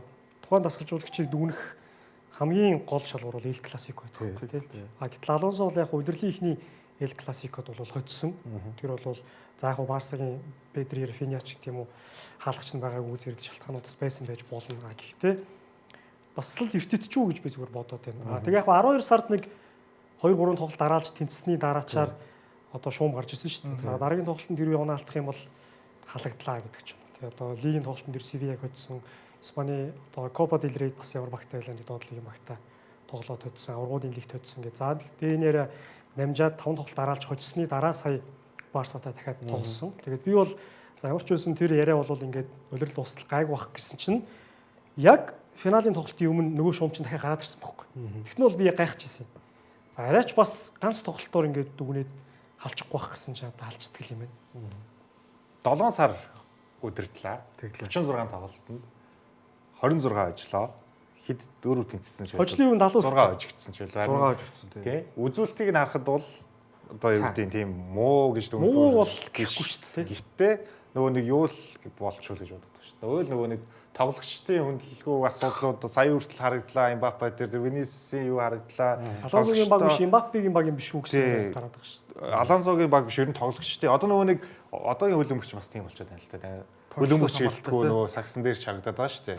Том тоглогчд нь ерөнхийдөө багийг баг удирдаад байж шүү дээ. Одоо шийдвэр гаргалтанд маш том нөлөө үзүүлдэг. Тэгээд Алонсо ч уг нь бол тий үзүүлэлт эдгээр тоглолтыг нь харах юм бол Алонсо цаашдаа хідэн одоо энэ үлрэл дуусгаад ер нь за цомгүй үлдсэн бол бас яах вэ тий.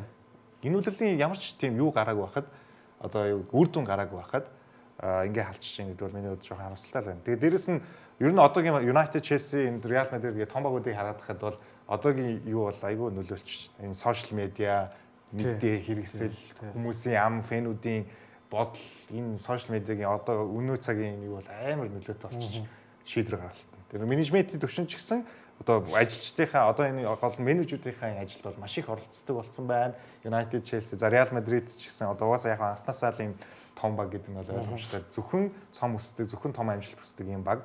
Гэхдээ нөгөө багууд нь ч гэсэн эдгээр том багуудыг хараад байхад ялцчгүй зөвхөн Real Madrid ороо босгоо байгаа юм биш. United, Chelsea ч гэсэн тасжуулагчийн одоо нөхцөлийг нь сайн сэвгүүд одоо ирсэн тасжуулагчтай харахад бол бас л ороо босоо. Тэгэхээр эдгээр том багуудын нөлөөнд бол ялчгүй юм одоо энэ зүгээр сошиал медиа, фэн бейс юм бол аяг нөлөөдөг болчих. Тоглогчдын маш өөрсдөө үнэлсэн том амбиц. Том амбиц. Тэр бол том за бүр шулуух хэлэхэд том толгой гаргаж байгаа энэ зам. Тэнгүүт одоо надад нэг ийм сонирхолтой асуулт байна л да. Яах байсан бол гэж хэрвээ Sir Alex Ferguson яг одоо Manchester United ирсэн бол хэр удаан тисэх байсан бол залуугаараа. тий одоо яг л одоо нэг 40 дөнгөж гарч байгаа нөгөө Aberdeen-ээс Manchester United иржсэн шүү дээ. Тэр үеийн Alex Ferguson мэдээж одоо том засгалж байна шүү. Тэнгүүд яг одоо цагт хэрвээ ажилласан бол бас тоглогчд нь Ferguson гэж мэдх юм уу? Тэсгэд хэцүү ээ цаг үе байна. Яг тэр амжилтыг нь мэдвэл Сая Тэмүүлэнгийн ярианаас ингээ бодохоор нэрэл одоо дасгалжуулагч нарын ажилтайгаа үлдэхэд маш хэцүү цаг үе. Одоо Pep гэсэн одоо City-д ингээл явж байгаа айгүй бол тий дараагийн юу ч байх юм тэгээд Real Madrid очлоо гэж бодоход яг гоо Pep Klopp одоо энэ Alex Ferguson зодгоо тайлсан. Гэтэ энэ том нэрс бол одоогийн байдлаар одоо ялгаа Luis Enrique шиг тийм тий эдгээр нэрс бол бас жиж гайгүй байдаг шүү. Бусд нь бол нэр хүснээр нь сольж эргэлдүүлж дараагийн зүгээр л энэ бол бараг жишг болчлоо шүү дээ. Дасжуулагчийн аснаа дараагийн нөгөө нь одоо Arbelovic гэдэг юм уу, Carrick гэдэг юм уу зүгээр Academy байсан, Academy дасжуулагч байсан. Аль эсвэл нөгөө нэг багаас нь төрж арсан одоо домогт тоглогчдыг авчираад ингээд төр болгочтой. Энэ бол одоо ялч нөгөө нэг дээрэс нь ч асар их мөнгө яригдчихэж байгаа, хөрөнгө яригдчихэж байгаа. Нэг тоглолтоос тоглолтод тэмцээнээс тэмцээнд ерөнхийдөө энэ бизнес гэдэг утгаар нь л нөгөө менежментийнх нь хараадах шиг байна. Тий, одоо тэгээд ер нь энэ тоглогчид илүү том болсон үйл явдал бол өнгөрсөн жилийн тэр Аталантагийн кейсээс их ер нь илт харагдаад явцсан л та. Димала Лукман нэг Гасперини шүүмжилсэн. Тэгсэн чинь Торолын цогт алдсан шүү дээ. Алдсан. Тэгсэн чинь Гасперини шүүмжилсэн. Тэгсэн чинь зөрүүлээд тасалжуулагч руугаа бас сошиал суугаарч тэр хэвлэл мэдээлэл хэрэгслэгч тэр Лукман юм ярьж хэлсэн. Тэгсэн чинь тухайн үйлдэлээ дуусгаад Гасперинийг штэ бүглэтэн. Тэгсэн чинь Гасперинийг явуулсан. Лукманыг аваад үлдээд гэрээгийн сунгацсан. Тэгээд одоо Гасперинийн Ромад очиод ямар гоё өдөрт чинь тий Аталанта өөрөө хаана байна. За гэхдээ нэг ч хатар муудаагүй ч гэсэн. Тэгэл энэс хойш ер нь сажуулагчаас ер нь тоглолчид том болоод байна да гэдэг дүр зураглал харагдаалсан. Ингээл энэ тэнд харагдаалсан. Тэгж тэгж байгаа л Реал дээр одоо ингээл Мбаппе, Винисиус хоёр ингээл Шаби Алонсог явуулах хэмжээний шүү дээ. Тэгэд энэ Сауди Араби үлэмэг MLS гэ те мөнгө амар илдэг болсон. Сая Интер Майами гэхэд Мессигийн өмсгөл нь те тавд ороод ирсэн байлээ шүү дээ. Энэ жилийн хамгийн их зарагдсан. Ер нь л мөнгө гэж одоо нөгөө нэг Alex Ferguson хиний үеийг тэр үеийн одоо ийм legacy гэж харахаа болцсон клуб бол одоо санхүүгийн одоо бизнес гэдэг талаар л ярьдаг болсон. Реал нэг тим юм байдаг гэж үнэн үү? Гэхдээ би бол яг Нергайл гэж ойлгоод байгаа шүү. Флорентино Перес одоо ингээд шинээр ирж байгаа дасгалжуулагч нартай. Одоо юу гэдэг дасгалжуулагч нь ингээд шинэ төлөвлөгөө бодлого танилцуулна шүү дээ. Тэнгүүт энд чи бодохгүй би бодно гэж хэлдэг гэж. Үнэн үү? Зөвхөн баг үнэн болоо. Одоо цомгүй байх бол хамгийн том юу шүү дээ. Ийм мэгнэл шүү дээ тий. Хамгийн доод үзүүлэлт шүү дээ. Анчелоти тий 9 жил аврагын лиг төрүүлэг багтан төрүүлснийхэн дараа улирал цомгүй бүх тэмцээнд амар сайн явсан шүү дээ. Аврагын лиг төрүүлэг агш. Тэгээ шууд алдсан. Анчелотиг. Тэгээ буцаагаад авчирч л байгаа юм л та. Тэгээд тэгтэл ер нь бол цомгүй байна. Цомын финалд хожигдно гэдэг бол Реалын хувьд бол ерөөс Реалын хувьд биш. Ер нь бол шулуух хэлэхэд Пересийн хувьд бол төвч. Тэгээд одоо дараагийн цалжуулагч бол хаажлаа тодорсон. Arbelow бол 2020 онд баха U14 насны баг дээр бол ажиллаж ирсэн Реалын. За тэгээд 2 жил ажиллаад 19 хүртэл насны баг дээр ажиллаад за тэгээд өнгөрсөн 2025 оны зунаас эхлээд Раул Гонсалес Кастиягийн буюу одоо Реал Мадридын B багийн ажлыг алхацаажуулагч ажлыг хүлээлгэж өгөөд 19 насны баг дээр байсан Arbelow бол B баг дээр очсон. Тэгээд Arbelow-гийн хувьд бол арга барил төрчтэй ер нь Анчелотигийн системийг бол одоо шүтдэг, даган дүүрээдэг. Одоо өөрийнхөө арга барилыг бол Анчелотигийн системээс бол илүү сурж авсан гэх юм уу. 4-3-3 гэсэн барилаар тоглодог. Яг Анчелотиг үндсэн барил шүү дээ. Тэгээд Реал дээр ч гэсэн ер нь 4-3-3-аар тоглох юм шиг байна.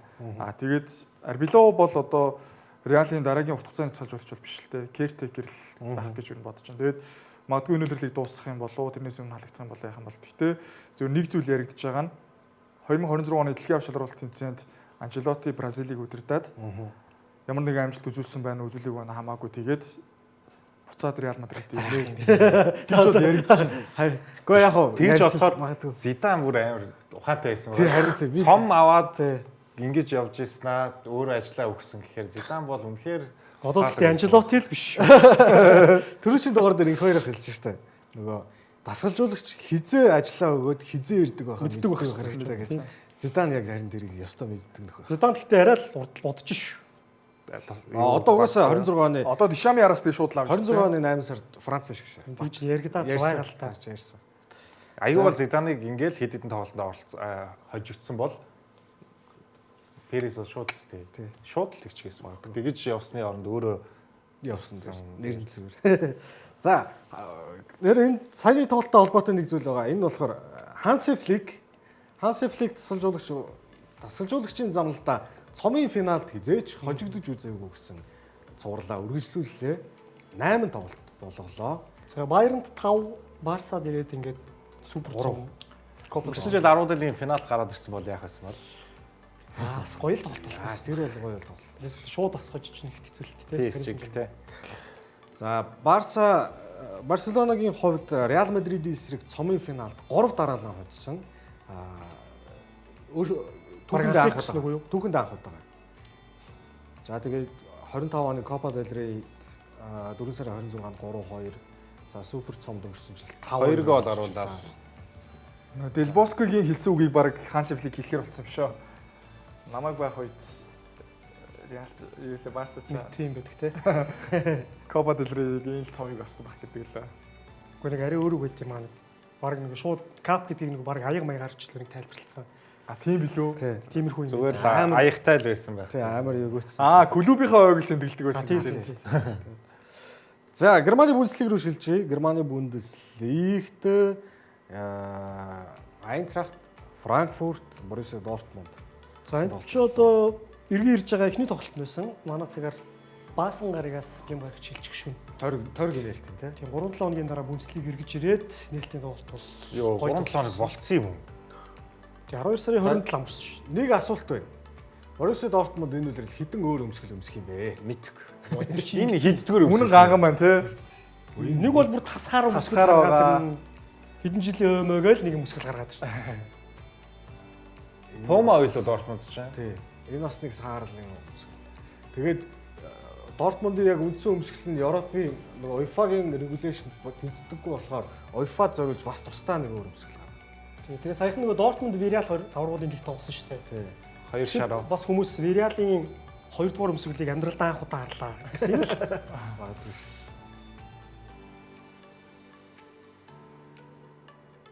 За энэ тоглолт ч их драмтай болсон зүйл рүү. Тэгээ 2-1 болж байгаа. Энмеча. Үнгөө авсан товтлогч. Дортмунд ч нэг Паскал Гроссо явуулсан.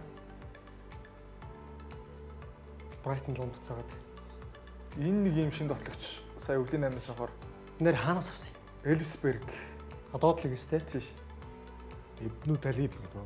19 тоглолтод 12 гол оруулсан сая өвлийнхний аст. Йоо. Алжир өснө үү? Тий яг хоо иргэншлэн бол тэгтээ Герман л гэж явж байлаа. Гарал нь бол тэр Тэр чинь зүгээр. билээ Фабио Силва. Фабио Силва. Мөн тий. За цаг сунгасан тэгээд шүүгчийн мэдлийн цагт 2 гол орцсон. Гүй нэр орох дуртай байгаа шүү. Тэр шон зохиод. Энэ гол ороод ер нь дуусчлаа л гэж бодсон. Энд чинь нэг Махмуд Дахууд ч одоо Сирийн шгшээд тоглоод эхэлсэн юм байл л яг. Залуучдын шгшээд баг Германд өснө үү? Тийм баха. Сир чинь баахан нөгөө гараад явцсан тоглогчтой дуулсан гэдэг. Нөгөө Азийн цааш аваар нь гараад тоглож эхэлж байгаа юм шиг. Чукемека. Vodafone-ыг харахаар л өөр өмсгөл санаад байна. За ингээ 3-3-аар тэнцсэн. Эхний тойргийн эхний тоглолт. Бундслигийн одоо сонгодог үрдүү юм да. 3-3. За тэгээд Боруссия Дортмунд Бундслигийн хүрээнд сүүлийн 24 тоглолтонд бүгдд нь гол оруулсан байж байна.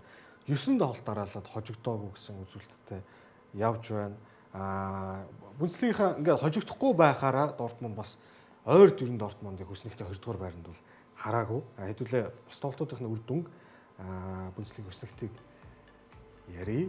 За 3-3 Хайденхайм Кёлнтой тэнцсэн. За Сан Паули Лайпциг цагаараа бол бас хошилсон. Энэ манайхаар гарах гэсэн байна. Манайхаар гүн гарах гэсэн. Тэгээд тэр Хамбург кавер бол ер нь Werder Hoffenheim бас тэгсэн. сосороо айхтрал байгаа юм. За Union Mainz тэнцсэн байна. Stuttgart Leverkusen-ийг өстой. Шигтэй бэлэг барьсан да. Энэ Bayern Wolfsburg би үзээгүй л дээ. Эхний 45 минут 1-1 2-1 гэсэн явжсэн юм. Тий. Завсарлахтаа. Тэгсэн чинь 2 дугаар үед аваачаад өөр юм Wolfsburg-ийн эсрэг 6 гол хийцэн бах юм. Хөөх юм уу? 8-1. Энэ бол хитрхи доминант байна. Bayern гэхдээ яг нэг ингэж нэг юм үе нэг ингэж яваад те. Аарахдаг те. Аархна. Bayern. Гэхдээ энэ Bayern Paris Saint-Germain-ийн фэнүүд ер нь лигийнхаа тоглолтыг хэр үздэг болохгүй. Тийм одоо их хүлээлтэх юм яг үздэг л байх л та. Нэг тийм догдлол байдаг болов гэд үр дүн Байхгүй хөө. ойлгомжтой Одоо харагдав. тэр 11 оноо тасарсан. Төгснөгт харагдаж байна. Дортмунд хоёрлоо ороод ирсэн. Нэмэх 51 гол гэдэг одоо ямар аймаар юм бэ? Тэгээд арийнх нь болохоор 14-тэй. За 29 оноотой 3 баг байж байна. Leipzig, Leverkusen, Stuttgart. Leipzig бол сая тоглоогүй. Тэгээд ард нь бол Hoffenheim 27-той. Hoffenheim ч дээшээ ороод ирэх боломж байгаа юм шүү дээ тоглолтоо гэвэл. Гэхдээ энэ үлрэл ер нь зүгээр Bayern хожигдох юм уу? Мэдхгүй энэ анзаар бол хэцүү л харагдаж байна. Сая нэг харин Bayern тэгээ компаниг авчирсан зөв шийдвэр болчихлоо тий. Зөвлөө. Mainz-д 2-1-ээр хожигдож байгаа цаг дуусчих тэнцвэрсэн. Тэр л одоо хамгийн юу гэдэг нэг хожигдох магадлал өндөр байсан бол. нэг Унионтой тэнцлээ. Тийм Унионтой тэр баг хоёр л тэнцсэн Тэр өстөр рэндом тэнцээ болсон шүү. Xavi Alonso-г одоо Ливерпул авах болов гэхгүй шалгавар. Авчих юм шиг. Шлотыг явуулаад Тий. Алонсо одоо тэгтээ нэг хэсэгт жоохон эморх баха. юм уу. Гэртээ зөв хөншлөө бүтээгүүр нэг өгч хэвчээ. Алонсо гэхдээ гол нь нэг авахыг хүсэх багуудаа зөндөө авах. Өөрөө л аль нь руу явах вэ? Нөгөө Ливерпул руу явах магадлал өндөр юм болов уу гэж бодсон. Өөрөө л Тэгээ баг юм одоохондоо нэг томтлохоо зүйтэй баг руу явсан дээр юм шүү дээ. Leverkusen бол болж лсэн шүү дээ. Leverkusen-д бол залуучдыг бол чекин гэжтэй. харин Ливерпулт арайч гайгүй байлгүй тий. Реалын томтлогоонуудыг бодоод. За Италийн сери Ямар ч үсэн тэр салах шлот хоёр уучраа олоодохгүй. тий. Тэгж байгаа болох байх. Италийн сери А-ыг рүү шилжээ. Италийн сери А-ыг Интер, Наполи гэсэн том тоглолт боллоо. Энэ тоглолтын өмнө Интерийн араас нэгчилсэн Милан, Фиорентинатай тэнцчихсэн байсан. Тэг арай гэж тэнцсэн шүү дээ. Илкунко сүлд тэгээд. Тийм учраас Интер хожих юм бол их Димарко. болгоцсан.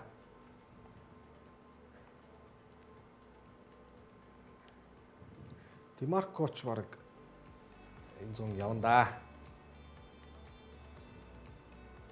Мактона ер нь довтлогч болсон юм шүү. Scott McTominay. Микел Мерино, Scott McTominay гэсэн шинэ довтлогч таа гэлээ. Мерино ч юм бол ер нь Йокрисис олон голтой байгаа шүү тийм. United-аас явсан бас нэг тоглогч юм. Хойлонд усаа. Rasmus Højlund. Шинэ Лукаку ирэхт өгч байгаа бах таа гэн тий. Тэр олоог юм лээ. Тэр Лабобог Лукаку гэдэг гоош. Тэргүүлэгчд. За тэгээд вар Йоо, энэ ч манай Канте, Канте Баяртай бас. Манай Итали дасгалж уулагч нарын энэ одоо эмоц гэх юм уу сэтгэл хөдлөл болсон. Гойштэй Канте. үе Итали тасалжуулагч тэгвэл ер нь Италичууд Тийм бох. Итали хүн өөрөө юу? Итали хүн угаасаа өөр юм. Сицилиас даалдартай ахтар юунууд найруулагчид кино урлахад гарч ирсэн байдаг шүү дээ. Характертай. Скорсезе, Тарантино гэл. Сериагийн шилдэг болсон тий. Тэгсэн. Сериагийн өдрлийн шилдэг тоглогч.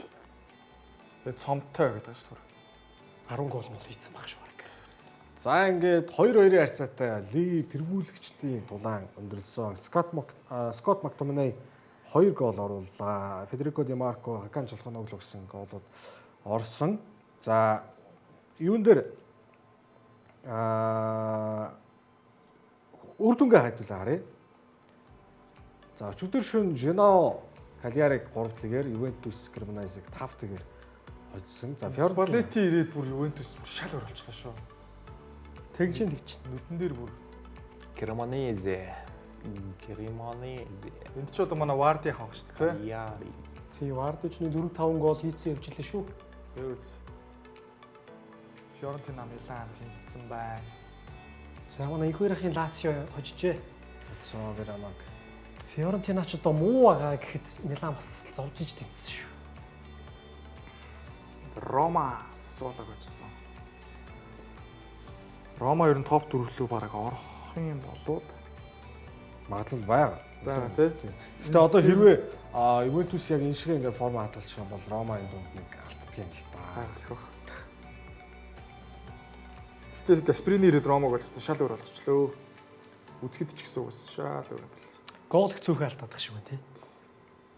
За Интер 43, сая Милан хэрвээ хоцсон бол 42-т болоод ард нь ороод ирэх байсан. За Наполи, Рома 39, Ювентус тоглолт дутуу байгаа. 36-тай. За тэгээ Como энд ер нь эргэжил Европод хэлсэн. Ювентус өрчн хожоод 39 болсон байна. Тийм шүү дээ. Хүснэгт ягаагүй шүү. Como гэхдээ нэг конференц гэхээс илүү ядаж Европод арчмаар л. Энэ жил гэхдээ бас аварга өрсөлдөөн гоё шүү өнгөрсүүлрэл бол Наполи ч өнгөрсүүлрэл ер нь жоохон нойлонгой авчихсан шүү дээ. Тий. 5 тойргийн өмнө л нэг ихний 5 байрч ирсэн ингээ шил дараалаад нэг Тий. 4 5 Яг нэг оноо юм тий. Нэг оноо зөв. Тэр үе бодвол нэг жоохон задрах маягтай байлаа. Тэр Рома Ювентус ч 20-20 тоглолттой гэхээр Интер Нэг супер зон тоглосон багууд чинь нэг тоглолт байгаа. тийм ээ. Нэг сарын 10 хэдэнд байлаа? 15 маа байцаа тоглохоор байсан шүү. Одоо энэ ажлын өдрүүдэд тоглох юм шиг. Комоч баг конференц лиг бат толчих гэдэг юм шүү. Дээш яг Европ буюу конференц өгөх гэдэг юм шүү. Эхний 7-д орчиход л Тий. Эхний жилдээ бод гэхдээ конференц нь баг комод гоё хаа тий. Тэгээд нэг шатчдаар дэшээ ингээд дахиад явал. Тоглогчдод нь ч гэсэн арай илүү бие дамрах юм болов. За эх 7 хоног чи юу лээ аваргууд лиг эхэлж байгаа. тэг. Аваргуудын лигийн 7 дугаар тойрог тэрний дараа 7 хоног бол 8 дугаар тойрог гээд аваргуудын лигийн нөгөө үлдчихэд байгаа Европ лиг үлдчихэд байгаа тоглолтууд бол явагдах нь байна. Африкийн цомч дуусчихин тий. Африкийн цом энэ 7 хоног дуусчих байгаа. Одоо нөгөө өчтөрийн ярьжсэн бэлтлөө. Юу? Топ 10 Тий. бэлтнэ. За окей. Дараагийн дугаар дээр тэгвэл бид топ 10-тай орж ирсэн. Угаасаа цагч нэлээд төгсчихсөн байна. Ямар ч тач энэ 7 хоног бол уйлж хуваар тоглолтууд бол бүгдээрээ гардгаараа гарах нь байна. Эх 7 хоногоос аваргуудын лиг эхлээд хэдүүлээ дахиад нөгөө ярих халуун сэдвүүд маань үргэлжлээд явах болно. 7 хоногс чинь United City 2 Манчестер дерби 20 цаг 30 минутаас байгаа шүү дээ. Бямби. Бям бол Эрт тоглолт бол Гайхалтай тоглолт. За тэгээд Гайхалтай цагт. гайхалтай тоглолтыг гайхалтай цагаар PS-ийн хамт байснаар үзэх боломжтой. Тагвартай маш их баярлалаа. Хамт байсан үзэгчтэй ч гэсэн маш их баярлалаа. Эх 7 хоногт 20 удирлын 23 дахь дугаар байх болно. Аваргуудын лиг эргээд ирж байгаа гэдэг бол маш сайхан мэдээ байхнаа. Ингээд нэвтрүүлгийн ерөнхий ивент тэтгэгч Woohome, нэвтрүүлгийн ивент тэтгэгч Skytel, нэвтрүүлгийн алтан ивент тэтгэгч Tiger Brand эх 7 хоногт энэ цагта эргээд уулз үзэгчтэй түр баяр та.